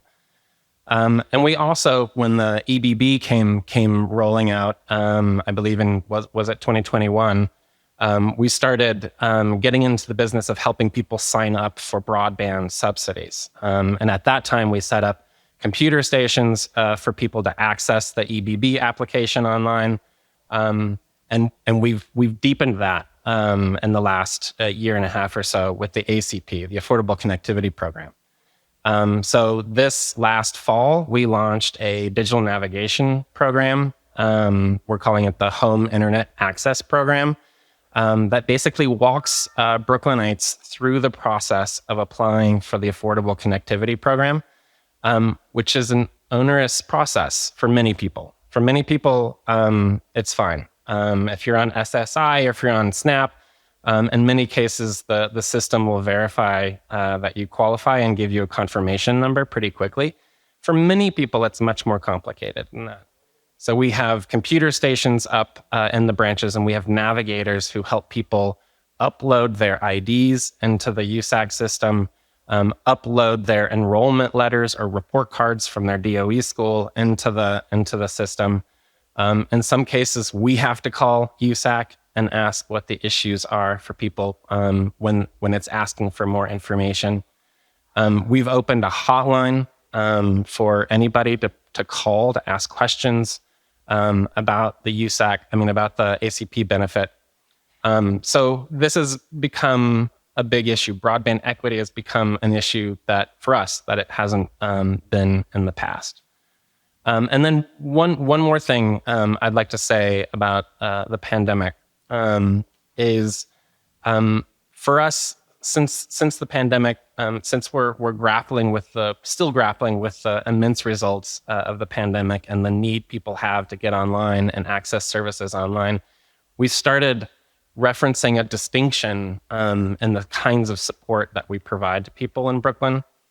And I guess one way to talk about that is we live in the age of compulsory computing. So we've served people who are motivated to learn and to gain more skills, digital literacy skills, people who want to make themselves more marketable in the jobs marketplace. People who want to learn more or just interested in learning more about robotics or digital media or Zoom or any of these things. We've served those people pretty well. But more and more, we're having people come in to libraries and basically they want task-oriented support. They have a problem right now that they need help with, right? So these are folks that aren't always wanting to sign up for a program, and they need help now. And we're, every library across the city, really, any branch that's open is every day fielding these sorts of questions. And so it's important, I have 30 seconds left, it's important that the doors of the library are open, that our branches are staffed, and that these people are available for our neighbors to ask these sorts of questions and get this kind of support every day. So with that, I will pass the mic.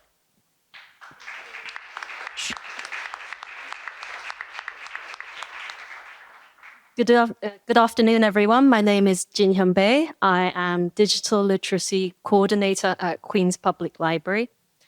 And I'm so grateful to be here to see so many familiar faces that I haven't seen since before the pandemic, as well as new faces. It's always a good sign when you see new faces. That means that the movement is building and that there's more and more interest in the work that we are doing. So Queen's Public Library serves 2.5 million people living in Queens. We have 66 locations, and we serve everyone who walks through our doors, who connects to our internet, who comes to our virtual programming. And I won't go too much into what David has mentioned. We do all of these things that support our customers. Our job, the way we see it, is to help people maximize the resources that they have available to them, to really find a new job if that's what they want to do, to learn a new language, learn English, whatever skills they need to do, to really foster a positive connection with lifelong learning. And just to highlight a few programs that we have happening right now, we have Queens Connected, which is a program that, in a slightly different way, is attempting to bridge the digital divide and specifically broadband access. We have thousands of Wi-Fi hotspots that are being loaned out at 25 locations that have been selected based on broadband adoption rates, device availability in households, as well as other factors such as whether their location is near NYCHA housing. In addition to that, within Queens Connected, we have laptops to loan, and that is expanding as well. One thing I'd like to say around that, just a number, hopefully that will give you a sense of how this is really important for a lot of people, is that we have around 3,000 hotspots. That's not that many. And there is a real demand for it. I get, I think the numbers currently, circulation numbers, including the lending as well as renewals, currently it's close to 9,000. So 9,000 times people have borrowed or renewed hotspots. And with the addition of laptops, we're going to see that number increase as well. The numbers you might think are low, but or high, depending on where your anchor is. But I can tell you that it is pretty high just because the way that we have this set up is people can borrow hotspots for 2 months and then have up to optional 5 times renewal, allowing them to keep the hotspot for up to a year.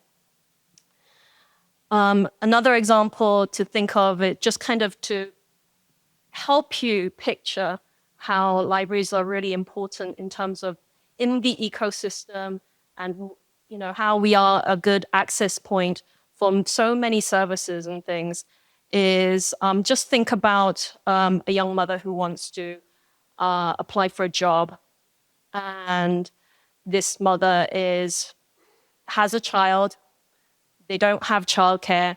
One thing they can do is come to the library and get the help they need. The child can be entertained by story time in the morning. The mother can go to the public computing labs and work on their resume. If they're not sure what to put on their resume, or even if they're not sure about how to find a job, there are library staff who can help with that. And I really want to say that even if you are not a young mother, it is actually pretty hard. I'm pretty sure every one of us has tried to apply for a job or something online, and it is a bit of a trial to do all of those things. So it's worth mentioning again. So I think that's it for me. I'll pass on to Monica.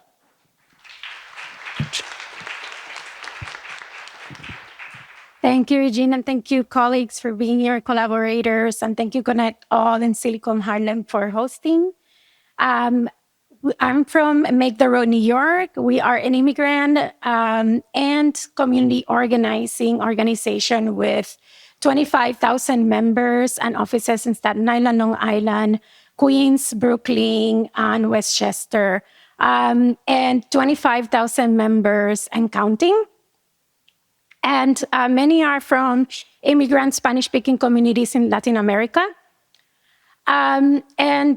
We build the power of the immigrant and working class community to achieve dignity and justice. And we do that through organizing. We do that through policy work. And we offer survival services such as the adult literacy classes that we have.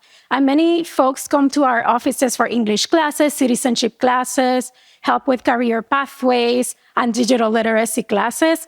But they stay because we have our teachers create the environment where they can be themselves and express themselves and other parts of their identity and work together in civic engagement. I'm going to focus on the digital equity part of the work.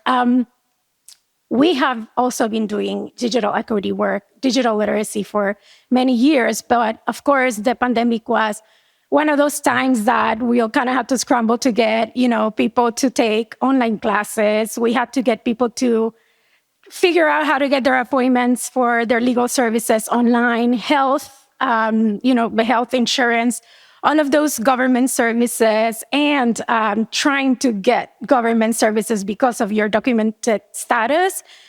We had to figure all that out. And we did that with the help of our first digital literacy and navigation Vista member, Denise Camarillo Cruz, who is here. And we recruited a bunch of volunteers to help with the task of getting people online and the services that they need. We also ran in 2022 a survey to find out deeper about the needs of the community.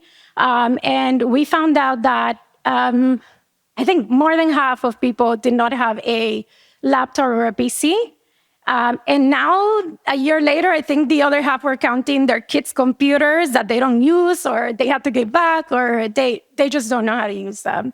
We also found out that people lack the basic literacy and even the vocabulary to speak about computers, to help their kids, to get government services, to speak to their immigration lawyers or officers, and protect themselves from cyber attacks, which is really, really important. They don't even know how to create, update or install an antivirus software. So we have been addressing that with classes, and we have been working with organizations to review and test their materials. We have been looking at North Star for assessment, their Spanish materials.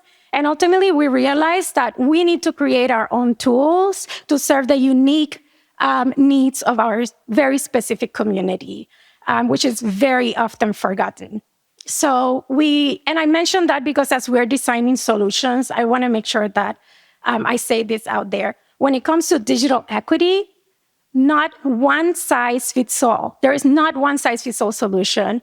And so we need the space and the funding to expand on our own materials, our own assessments, and to be able to collaborate and share with each other these materials and assessments. We want to continue the work. We want to expand the work. We want to make sure that we have what we need. We need to create compensated internships in the community. We need to hire additional support. We need devices that are working for our communities to teach and to use. We also need the freedom to have very flexible outcomes and also outcomes that are fitting to our community. Again, not one size fits all. I want to be clear also, since NTIA is here, we need you to reassure us that if I refer a person to you, to the ACP program, that their information is not going to be shared with anti-immigrant agencies such as ICE. Okay?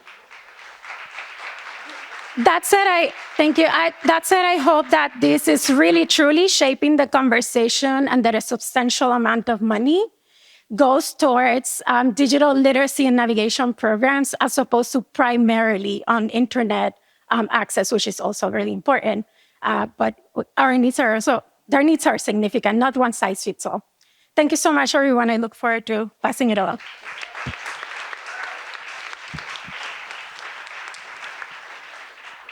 Thank you, Monica. And thank you for stealing my talking point, because I was going to start with the one size doesn't fit all. No, this is perfect. Thank you. So thank you to the folks that organized the event. Thank you, Jolie, for organizing all the tech and keeping us all communicating effectively, which is magnificent. My name's Tom Kamber. I'm the Executive Director of Older Adults Technology Services. Most people call us OATS, and we're affiliated with AARP, so now we're OATS from AARP. And we run all these free programs for older adults around the country. They're called Senior Planet, so you may have heard of us as Senior Planet. It occurs to me sitting in this chair that I've been doing this work now for 30 years, and which is crazy, right? When I was in my 24 years old, I worked on a project called the Technology Opportunities Program, which was from Commerce, and nobody had the internet at home, so they funded community technology centers. There was one here in Harlem called Playing to Win, some people may recall. Rasan Harris, who was their director, is still working in the nonprofit sector here. And I remember wiring low-income housing co-ops up here in Harlem for computers in the Tenants Association offices, and they were funded by Commerce, and we were trying to get people online.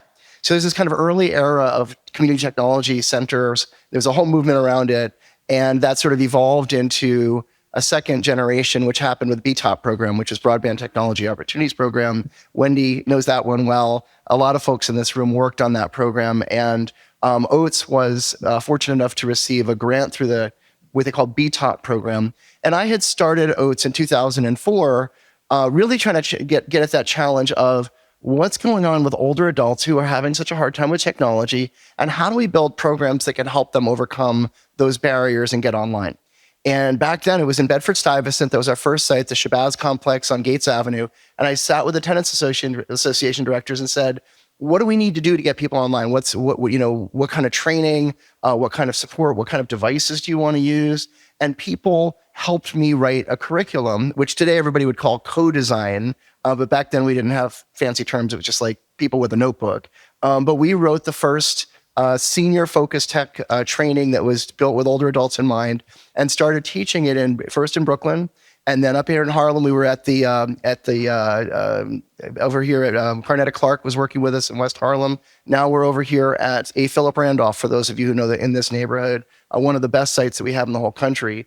And we built this program and this training for older adults. One size does not fit all. To fit all, it turns out, if you work with constituencies, everybody has a lens or a point of view into the technology. So what we learned just organically was, if you work with people and you design a program that's perfectly tuned to what they need, it will evolve, but it can really help you build up some momentum. And so OATS started at that one location. Soon enough, we were at about 10 or 15 locations. When BTOP happened, we started our first ever center, the Senior Planet Center, which is still running on 25th Street today.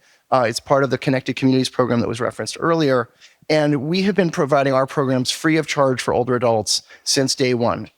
This last year, we taught 350,000 people how to use technology around the country.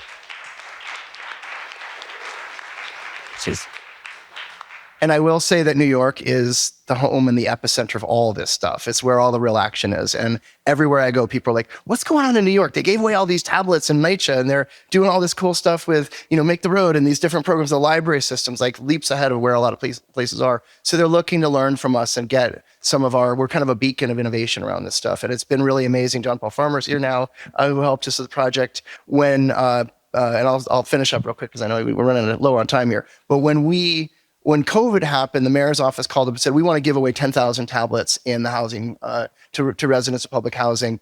How many people can we train? We put together a program, and we launched for us the first ever online training program, which we'd never done before. We were up all night trying to figure out, how do you do a call center? People were getting boxes at their door, and they were like, what is in this box? And then we would call them that day and say, did you get a box? And they'd say, yeah. We'd open it up, and we would talk them through unboxing. Push this button, it should turn on. And then we offered people training. We were able to work with all 10,000 people, but only 2,500 of them took the training, which is fine, right? Some people have their family members. They already know some things. What we got from the 25% though was we had a control group. So we brought in Cornell University, and we studied the impact of what we were doing. And that kind of brings me to what this stage 3 is, which is now we're in this sort of new era of broadband inclusion and digital inclusion work. These organizations that have expertise with constituencies, immigrants, ex-offenders, LGBT folks, younger people who may be looking for homework help, senior citizens, each of those those constituencies now has mature, engaged partners that are developing strategies. And so we were working with the city to learn what comes of these trainings. We found that if people take a class and they get online, they are twice as likely to make a new friend and twice as likely to build their social networks than folks that didn't take a class. Well, that's kind of a big deal, right? How much do you value a friend or building up new contact, especially for older people who their priority is often how do you rebuild your social network? So we're working with the state now as the regional partner, I guess, helping with the listening sessions here in New York. We're also part of ARP, so we're actually using these models around the country to have digital inclusion programs that include older adults. We partner with other nonprofits, with libraries. We have 260 partners around the country. And we partner a lot with the private sector groups, with the Verizons and the T-Mobiles and those, they're critical resources as we try to solve these problems. So looking for your suggestions, your ideas, and happy to share today. And also super honored to be sharing this panel. Thank you.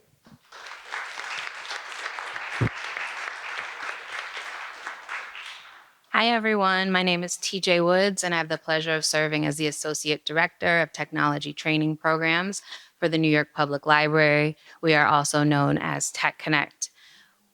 Thanks. Well, it was such a warm room. Family in the house.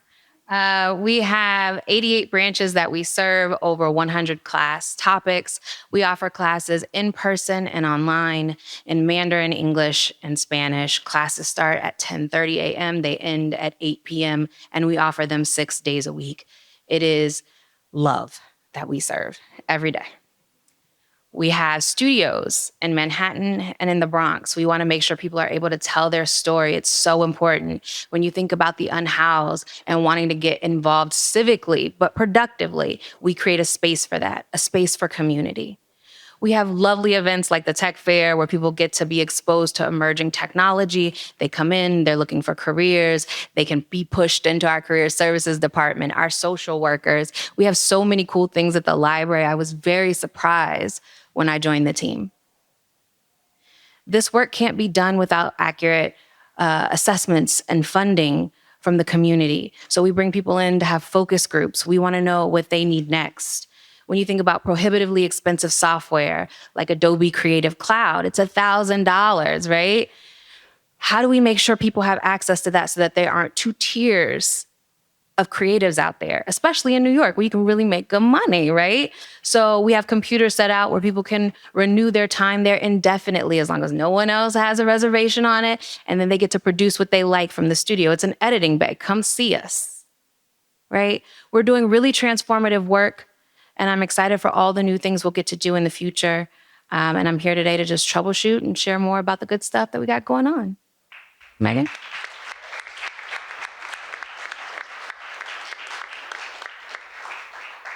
So I know we ran out of time, and initially we were going to have a conversation and questions with you all, but the point is, You heard from folks who are the leading edge, the ground game, the community partners. And so critically, the takeaway here is that for New York State, as you're thinking about the digital equity plan, the expertise is in the room. And it's in our neighbors, it's in our communities, it's with the folks here, the solutions are here, the relationships are here. So just so humbled to be with you in this work and really appreciate you taking time to be with us today. Thank all of you. Thank you, Megan. Now get off my stage. No, I was just kidding. We have a great opportunity right now to one of the great electives in our city.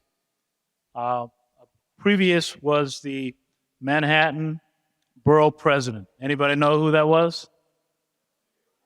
Let's bring her up. Gale Brewer, come on up here. Say a few words, if you don't mind. Right after Gale, we're going to be talking about the lightning talks. Right after Gale, we're doing the lightning talks. My favorite person of all time. Thank you very much. I was there when Silicon Harlem started, and so I'm a big fan, and it's really wonderful to see you, and I don't know half as much as what you know in the audience. But a couple of things, just in terms of how I see current, and obviously there's so much history here, but we all want connectivity, municipal Wi-Fi available for everyone. That's the goal. I remember we used to try to do it, in the 90s, 2000s, and we had 3 or 4 false starts, and we still don't have it. I do not think that putting 5G kiosks everywhere or Link NYC gets us very far. I used to joke and said, do I need to have a contract for the sofa or the chair that would sit next to it? Because it's just not what I consider citywide municipal free Wi-Fi. And half of my community doesn't want those goddamn 5G tall things in their neighborhoods. So, okay, but that's not it. I do think that the panel that you just heard from OATS and the library and the nonprofit organizations is really the way to go, where you have people locally in the community working on municipal Wi-Fi. NYCHA has, under this mayor, worked with, particularly with Spectrum. I do know people, and there are people in the room who know that if you have this Apple program or whatever the hell it's called, then you can get pretty good dollar on Spectrum. If you have Fios, understandably, for whatever reason, the folks at Verizon don't want to do it. So I don't know if it's working. There are people who I know who have Spectrum and they love it, but I don't know how well it's publicized, and I don't know if it works, and there are lots of, always a challenge with everything. I do say from the pandemic, when I talk to doctors in the community who are really working in the community, telehealth is what changed everything. So whether it's telehealth for seniors, telehealth for families, and so it's one more reason that we absolutely have to have the kind of connectivity that is real and not made up. So that's important. And the schools, I can tell you, despite, every 5 years you need all new equipment. It mostly comes from the city council or others that are working on what we call Reso A. It doesn't happen every 5 years. The schools are, in many cases, way behind unless they're a parents association or special grants that the principals are smart enough to get. So don't think that the schools all have great technology, because they don't. And of course, with the seniors, OATS is the key to everything. I know that the City Council's Technology Committee did pass some bills that talk about having navigators and support in the community. But if I had my way, I would have funding at 311 so that if a senior calls 311 and he or she cannot figure out what to do, 311 would help them, and you or OATS would be on the other end of the line, not 311. But that hasn't happened. That's what I asked. It has not happened. But that's what we want for the seniors. I will also say, in terms of the libraries and the schools, my understanding is the folks in Washington, the FCC, won't do it, although it is still being discussed. I went to Washington, I testified years ago, I was told no. E-rate to bleed out into the neighborhood. Because then if E-rate bleeds out into the neighborhood, then small businesses and others, residents, could get that kind of support. That would be really important. Something interesting about the asylums. I'm in all the hotels, I go constantly, both to the HERCs and the DHSs. Not one person has asked for a phone. The city seems to have 1 million phones. I don't know, they seem to have them in a warehouse or something. Not one person has asked for them. Every single person who is coming across the border or in a plane has a phone. And they're using it for translation as well as for the other aspects of trying to figure out the world of New York City, whether it's jobs or benefits. Everything is legal or illegal. As the mayor said, I don't care whether they get a legal or illegal job. And the mayor said, I agree with Gale Brewer. The other issue, of course, is just how do you deal with the small businesses in general? It was very interesting during the pandemic. I was borough president. The downtown bids, send out an email, everybody got it. The uptown, you had to go door to door to door to get information that was so important to their survival. So we still have a huge digital divide. We have a big language issue. Every single day there's a new manager and often speaking many different languages, so we are not completely technology savvy in terms of the businesses. I will also say, and I don't know if Al Leidner's here, but he's one of my heroes also. He and his partner, Wendy, are doing the amazing underground work, as I call it. There are people here who know more about it than I do, but basically he has a grant from the feds to working with NYU. They're going to be doing what we dreamed about for years, which is to know what the hell is under the streets. And then that will help us figure out what should be above the streets. It's been something that's been worked on for 20, 25 years. It is happening. And if Al Leidner's doing it, Wendy's doing it, it's going to go well. We're also concerned about facial recognition. I'm not a big fan of facial recognition. Maybe there are people in the room who are, but the low-income communities call me because it doesn't work. There's differences as to who gets profiled and who doesn't, et cetera. So I would say just be very, very careful of supporting facial recognition. I'm interested in what happens with the franchise agreements. People don't understand that, as time comes up, Verizon, Spectrum, et cetera, they have to work with the city when they go underground. And, since nobody's doing cable, I have a television. I bet nobody else here has a television. I'm the only one in the room with a television. But when you have no televisions, then this franchise agreement, which is based on the subscriptions to the cable, that's not going to go too well in terms of the money. The city relies on it, Manhattan Neighborhood Network, and the other public access channels. I love those public access channels. I want them to survive. Something to think about in terms of the community. I know their lawyers are here. And then just finally, I am the author of the Open Data Bill. I think that it works, and Beta NYC translated for us. Thank you, Noel and company. But I would say that we still have to work on that, both for making sure that it's up to date and that it's easy to read, because Beta NYC helps, but it should be a little bit more available to people. And we're all trying to use all of this technology to make sure that schools, jobs, healthcare, seniors, families, low income, NYCHA have access. And it's really a challenge. We've been working on it. It's getting better. But without you and Silicon Harlem, we'd be nowhere. Thank you very much.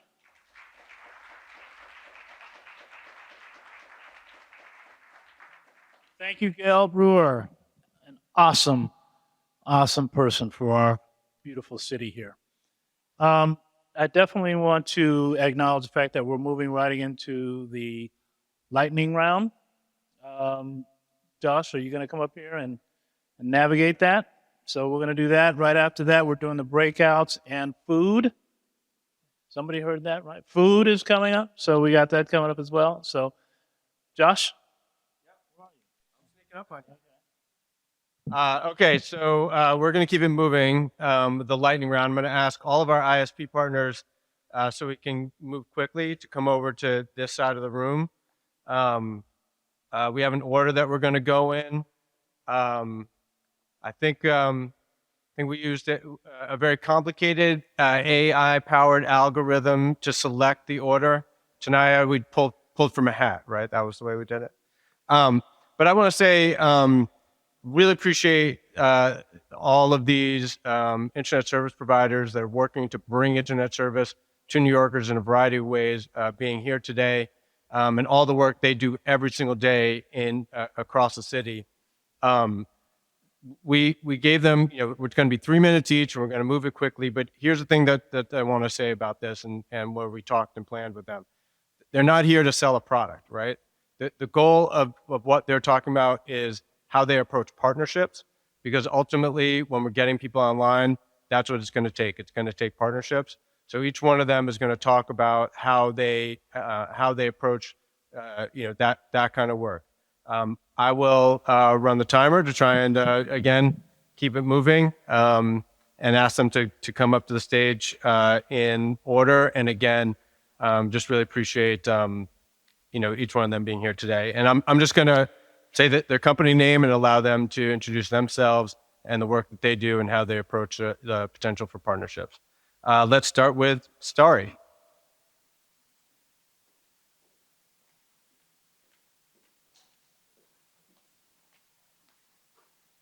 Vertically challenged.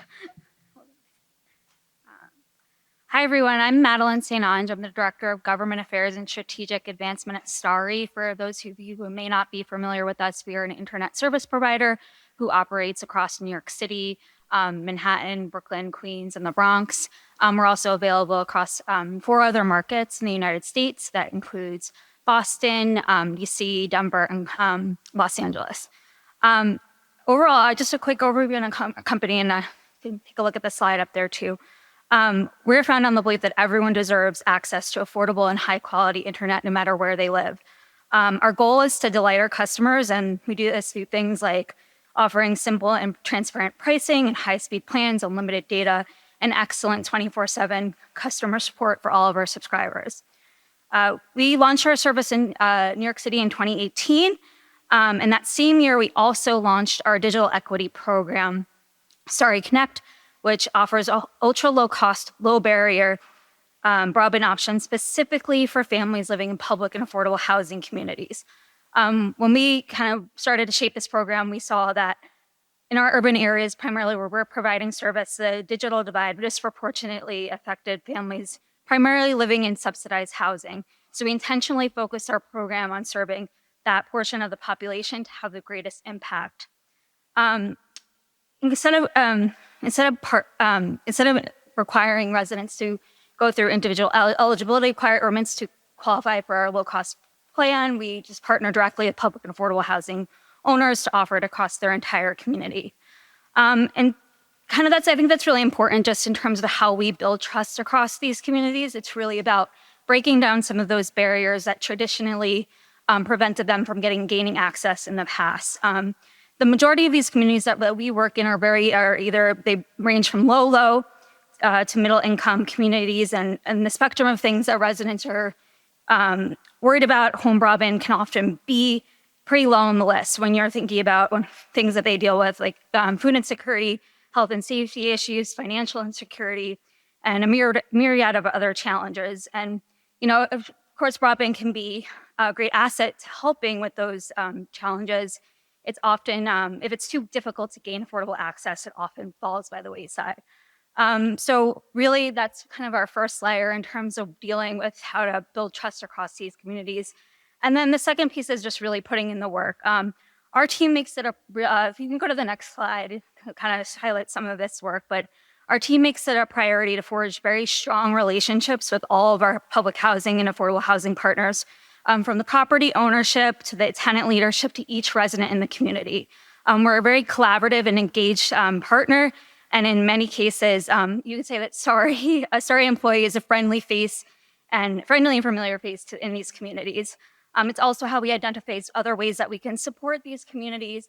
You'll see there that we've done initiatives like hosting back to school drives, doing food drives, sponsoring scholarship dinners, and partnering with other organizations like Microsoft and everyone on to support device access and digital literacy and education sessions within these communities.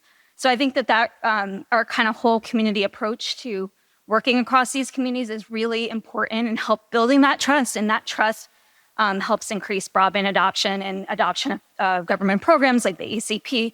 So that's sort of the linchpin of how we approach our work across our public and affordable housing communities that we serve. And with that, I'll head over to the next one. Thank you.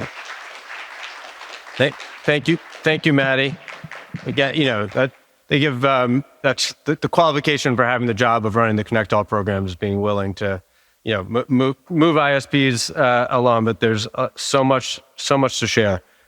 Let's go to People's Choice Communications.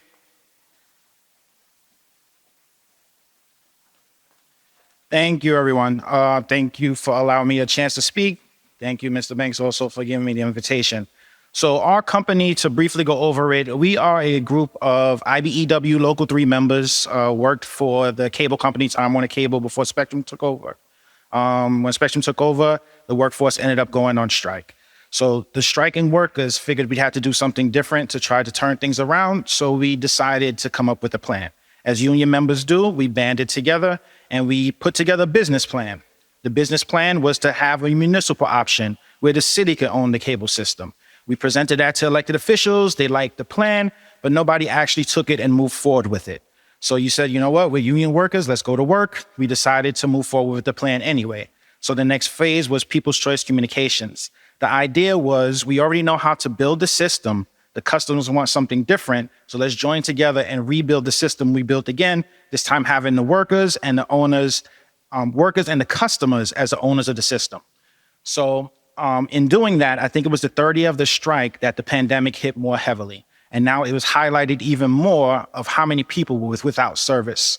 So building out these systems, we were able to start building in the most affected areas, which was public housing, affordable housing, supportive housing.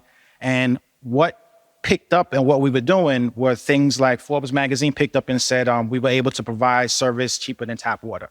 The reason we were doing this is because our prices were so low.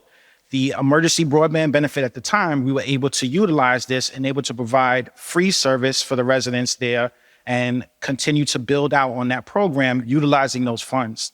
The goal of our company is to be able to reinvest the money that people would normally spend on their bills back into the same communities we serve.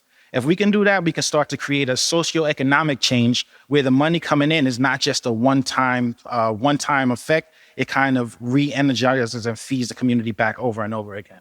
So you can look at some of the work that we've done throughout large portions of the Bronx, up in Manhattan. If you can go to the next one. We were able to utilize the ACP benefit and create a custom API where we were able to streamline the process and help people get online more smoothly through the process and also give them $11 laptops, a service that's not utilized as often, but we know our people needed it.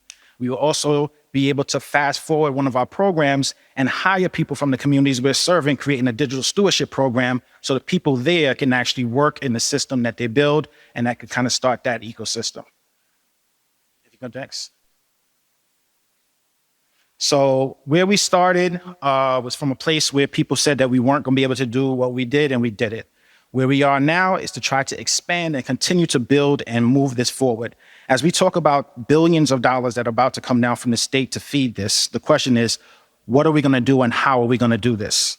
And the way I see it is, when you're talking about billions of dollars, I don't know if everybody ever heard the expression of teach a man to fish. So kind of that, when you're talking about billions of dollars, you're not really doing a fish, you're doing more like a full lobster dinner. So if it's us sitting at the table, I think we understand better of how it is, how it works. We will take that lobster dinner and say, you know what, given money you're gonna do is try lobster dinner, we're gonna go down the block and get some whitings to make sure the entire family can eat, because we need to eat. We're gonna take that extra money, we know somebody on the block who used to be a fisherman, and get a fisher boat. And with that money, we're gonna make sure everybody can continue eating, use the extra money, and we'll buy a lobster boat. Now the people that have to buy lobsters all the time, we can feed them, and we have enough money that we can make lobster flakes and sprinkle it on all our food if I want. All right. Thank you, Troy. Thank you so much, everyone. All right. Thank you, Troy. Next, we're going to hear from Altice.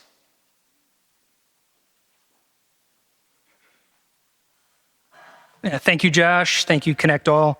All that lobster talk. I'm a little hungry.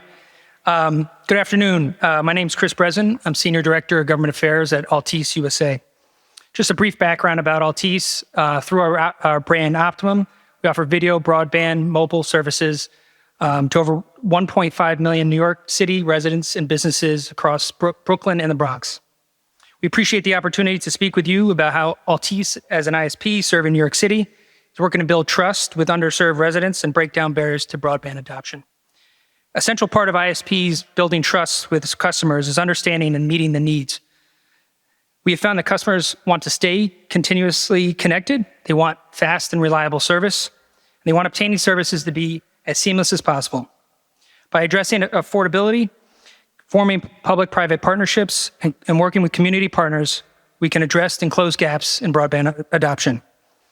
Affordability is at the center of getting underserved residents connected to the internet and keeping them connected. Customers experience financial difficulties, will often disconnect their broadband subscription, leaving families without a critical resource. That's why we're participating in public-private partnerships like Big Apple Connect, which provides residents of NYCHA with free, high-speed broadband. This baseline broadband connection provides NYCHA residents with uninterrupted connectivity. There are many other barriers other than affordability, however. Making it easy for underserved New Yorkers to participate in broadband programs is essential. Big Apple Connect streamlines sign up for services, only requiring the residents to opt in. We provide on-site installations and a dedicated service line. We also partner with the city to connect family homeless shelters during the pandemic so that students could participate in remote learning. Shelter residents did not need to contact us, provided service directly to 7,000 units at more than 140 New York City family homeless shelters. All of our customers want a fast and reliable service that their families can count on at a great value. Over the past several years, we've been investing in our network with our fiber to the home network across New York. This network will deliver symmetrical multi-gig broadband services to homes and businesses. We recognize the need to provide high-speed broadband to meet the next generation's needs. We understand that closing the digital divide requires a holistic approach using the synergy of government, ISPs, and community organizations to effectively get residents connected and to remain connected. We have partnerships with community organizations across our footprint who have established trust with residents to provide digital literacy resources and broadband assistance. As ConnectALL develops their digital equity plan, we encourage funding to support public-private partnerships like Big Apple Connect across the state, as well as funding for trusted community partners that provide digital navigator services and digital literacy services to eligible populations. Again, we appreciate the opportunity to participate in today's listening session and look forward to continuing to collaborate. Thank you.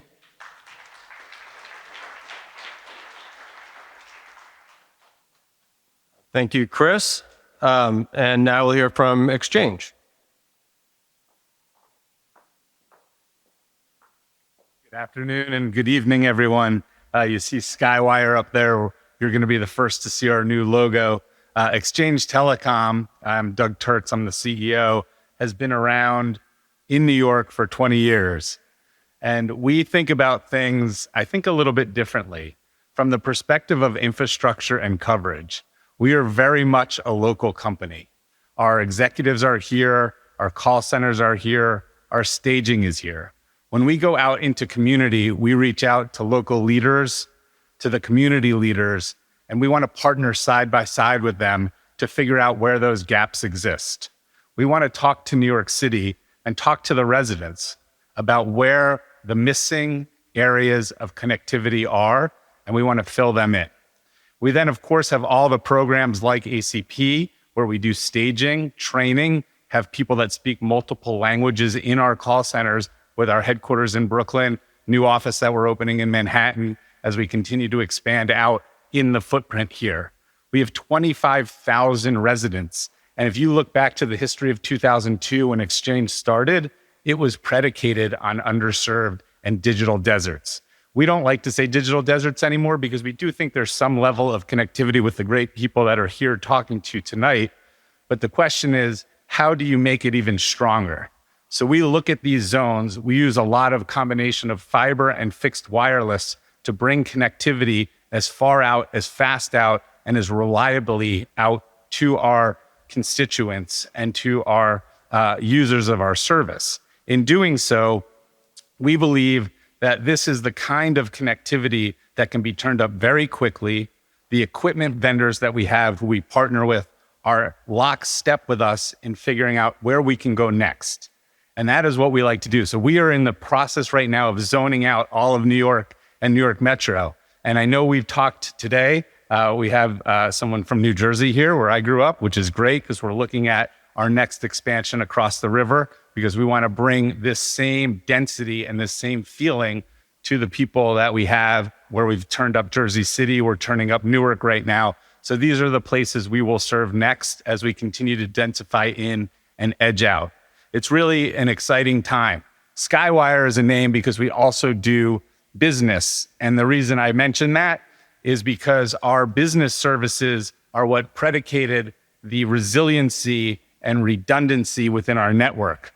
That same network now has been morphed together as we've become one unified company, and that brings that same service out to the residential customers. We learned during COVID that you can be home, you could be at work, you can be hybrid, and having something that affords that same experience is really something our customers appreciate, and we appreciate our customers and the community. Thank you very much.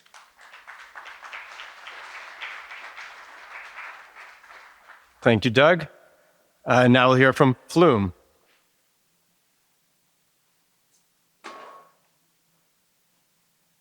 Good afternoon, everyone. I'm Prashant, the CEO and co-founder of Flume Internet, and we are a last-mile fiber-to-the-home ISP here in New York.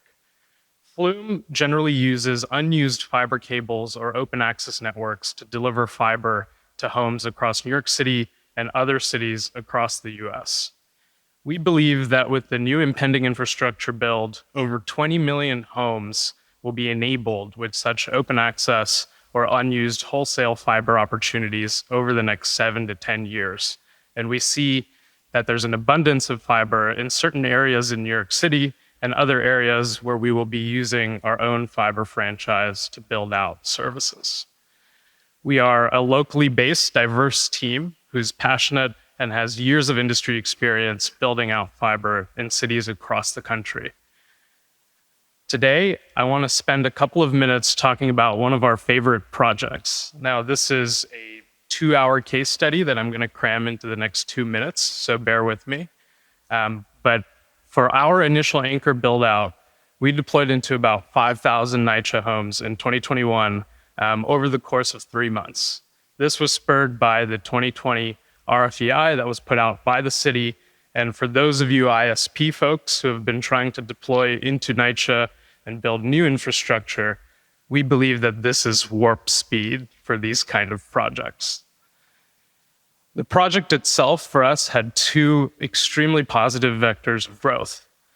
100% of our fiber to the home installations were completed by technicians that we trained and workforce developed with other local community organizations who had never done any fiber work before. And so we think that that's a model we can scale across plenty of other projects. The second big number that we feel a lot of pride about is that about 20% of our subscribers in this footprint are signing up for their first ever home internet connection. And we think that that's proof that these type of programs do work. We couldn't have done any of this without leaning on the NYCHA tenant associations or the local community-based organizations. In fact, about 50% of our ECP onboarding of our subscribers happened at local community organization sites with a Flume and local CBO employee working hand in hand.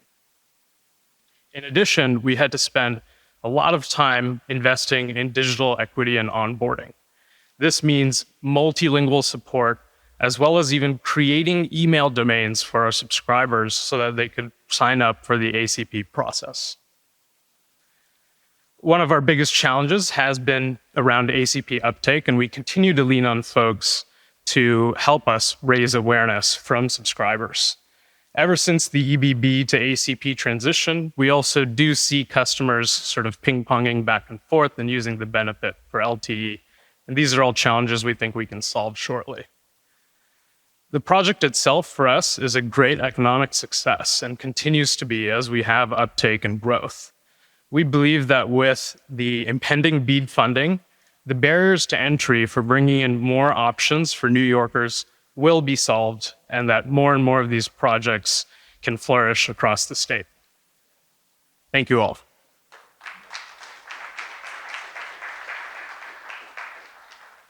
Thank you, Prashant. And next we'll hear from Verizon.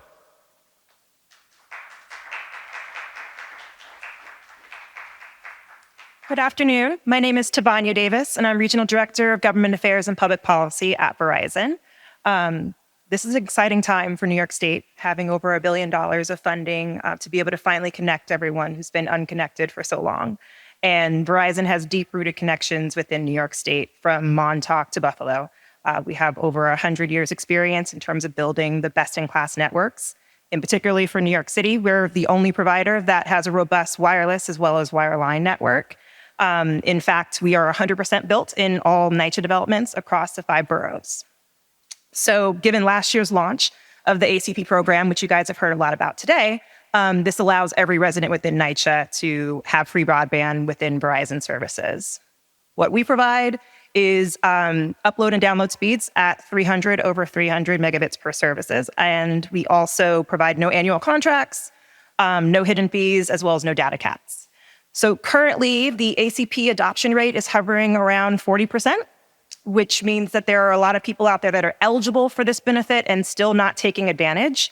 On the screen, I put a QR code up where you can scan on your phone and get the sign-up process going, because we need to have those enrollment numbers go higher. At Verizon, we are committed to raising awareness on the ACP. Over the last year, we've done over 150 events across the 5 boroughs, which includes partnerships with NYCHA developments, as well as food pantries and senior centers. The strategy was simple. We just wanted to meet people where they were at. And certainly, we heard earlier today from some partners that we work with, including the New York Public Library, as well as OATS. But even with these successes, there's still more work to be done. From the work that we've done in terms of reaching out with communities, when we reach a person who's unconnected to broadband and has never been connected to broadband, it's rarely an issue of availability. And certainly with the ACP program, it's no longer an issue of affordability. It's more practicality.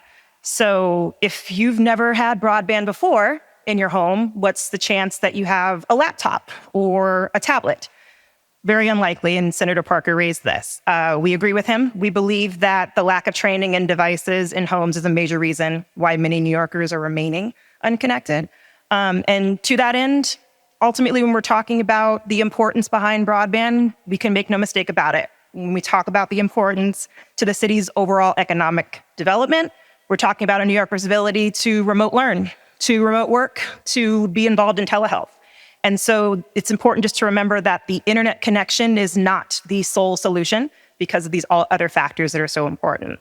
So to move the needle forward, Verizon is committed to our work on digital equity and education. And we look forward to working with the ConnectALL office and forming public and private partnerships that's going to ensure that this historic amount of funding is going to ultimately solve the goal for all of us, which I believe is to make sure every New Yorker is going to be connected. Thank you.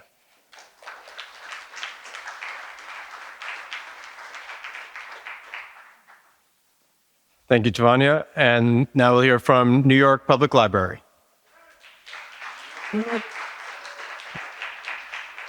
Thanks, Josh. Thanks, everyone. It's interesting. I was getting out the car today, and I put my NYPL wireless hat on, and I'm joined by my director of strategy. I said, "Why are you wearing that?" So I just wanted to see the reaction of everybody. And I was looking at some of my colleagues who are joining the panel, like NYPL and wireless. Oh, what's the library doing in this space? Well, exactly that. In the previous panel, a lot of my colleagues from NYPL, QPL, and Brooklyn talked about some of the issues that we saw after the lockdown. People coming to the libraries trying to get a Wi-Fi bleed. And all of our presidents were wondering, how do we get the service that we provide in our libraries further out into the communities?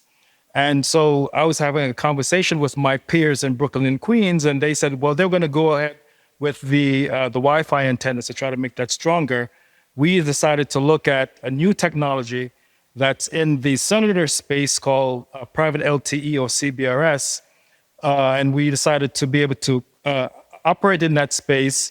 We set up antennas on 5 of our libraries, broadcast that into the neighborhoods in controlled territories, provided networking kits so people were able to come and get Chromebooks and something similar to a Wi-Fi router, take it home, plug it up, and connect to our service.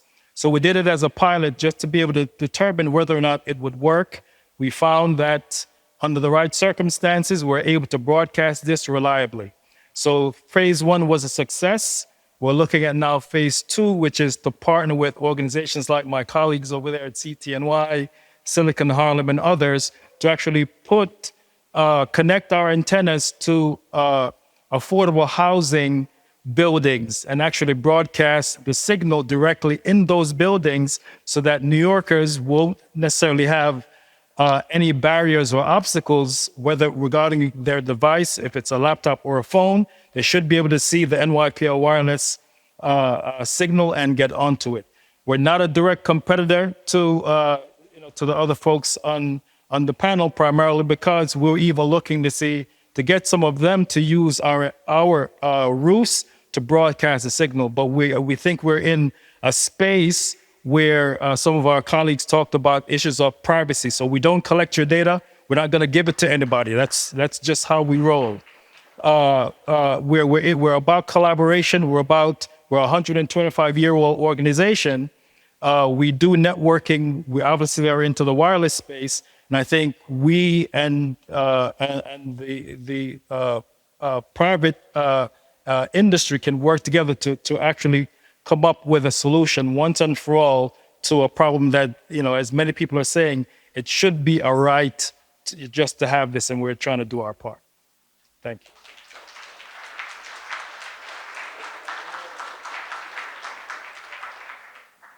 Thank you, Garfield. Okay, let's give a round of applause to all those folks who are just really doing the hard work on the side of getting internet connectivity into people's homes in New York. I have the great pleasure of having had lengthy conversations with all these folks, and I encourage you to follow up with them to learn more and to think about how there could be partnerships.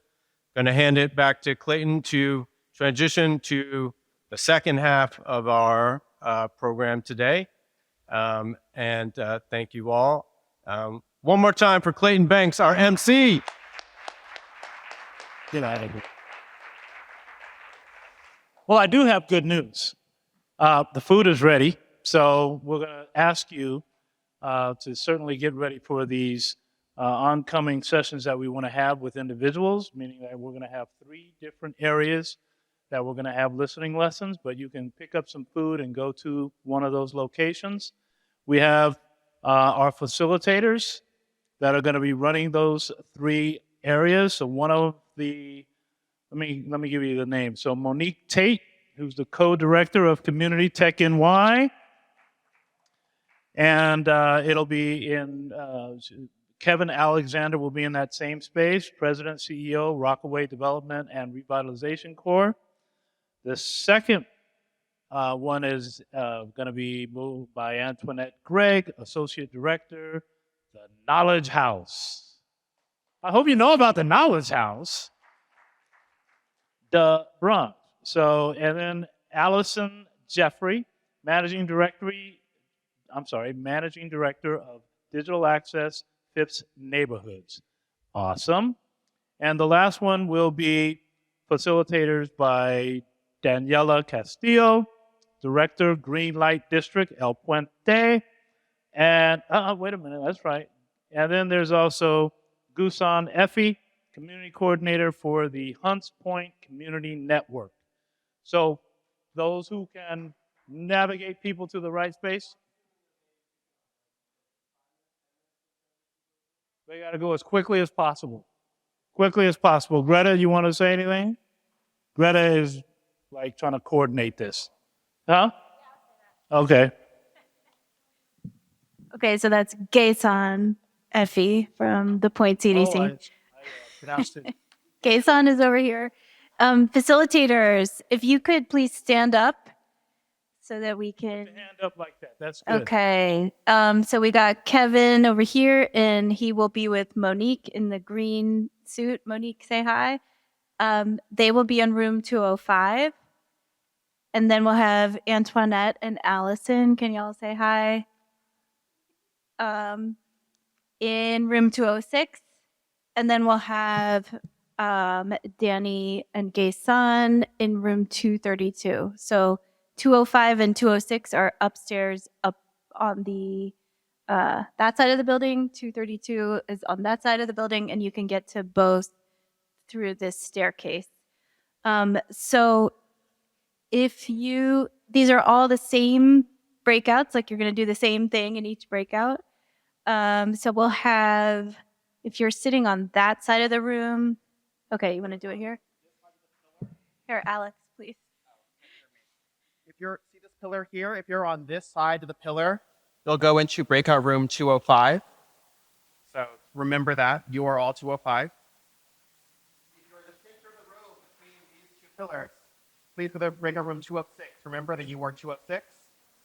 And then if you're on the left side of the room, my left, you are breakout room 232. Remember that you are 232. I'm going to hand it back over to Clayton, but thanks so much. Please grab a snack and head to a breakout room as soon as you can. And these are light slacks. After the breakout rooms, we'll have full dinner.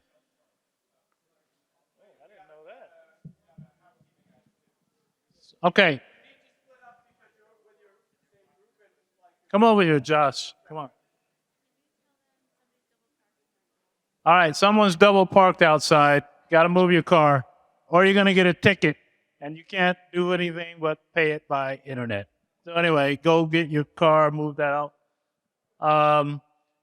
Get a little snack. We're going to have even real good dinner later, but get the snack now. Get into one of these sessions. Room 205, room 206, room 232. It's the same conversation in all three, so you don't have to worry which one you're going to. Just get in there and say something. This is our time to say something, so please do this.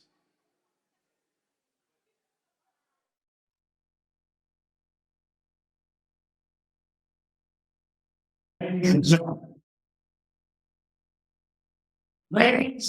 gentlemen, I just wanted to say, you are the best. The work that you guys have done tonight, today has been incredible. This goes all the way up to the governor. So I'm very excited to see the outcomes from this event. I hope you have plenty of food and I would like to leave. So eat and wait. But I do want to say thank you for coming out. I personally have been happy to be united here with yourself. But I want to say thank you because this is a major event today. I wish we could do it again tomorrow. But we're going to just take the word we know, we get stuff up to the governor's house, maybe it's the president, and it'll be New York. Friendly, everything for everybody. So, very much clear to me that this is a federal event, and I'm appreciating connecting with Silicon Harlem, with ConnectALL, with the OTI, and everybody else. Make some good relationships here now. And I look forward to the next event. Our next event is coming up, but definitely mark this one thing in your calendar. October 10th, 2023, that's going to be our conference, and it will be our 10-year celebration. You're going to want to be at that. It's going to be crazy. So thank you very much. We're looking forward to it. I am Clayton Banks, and I am out. Thank you.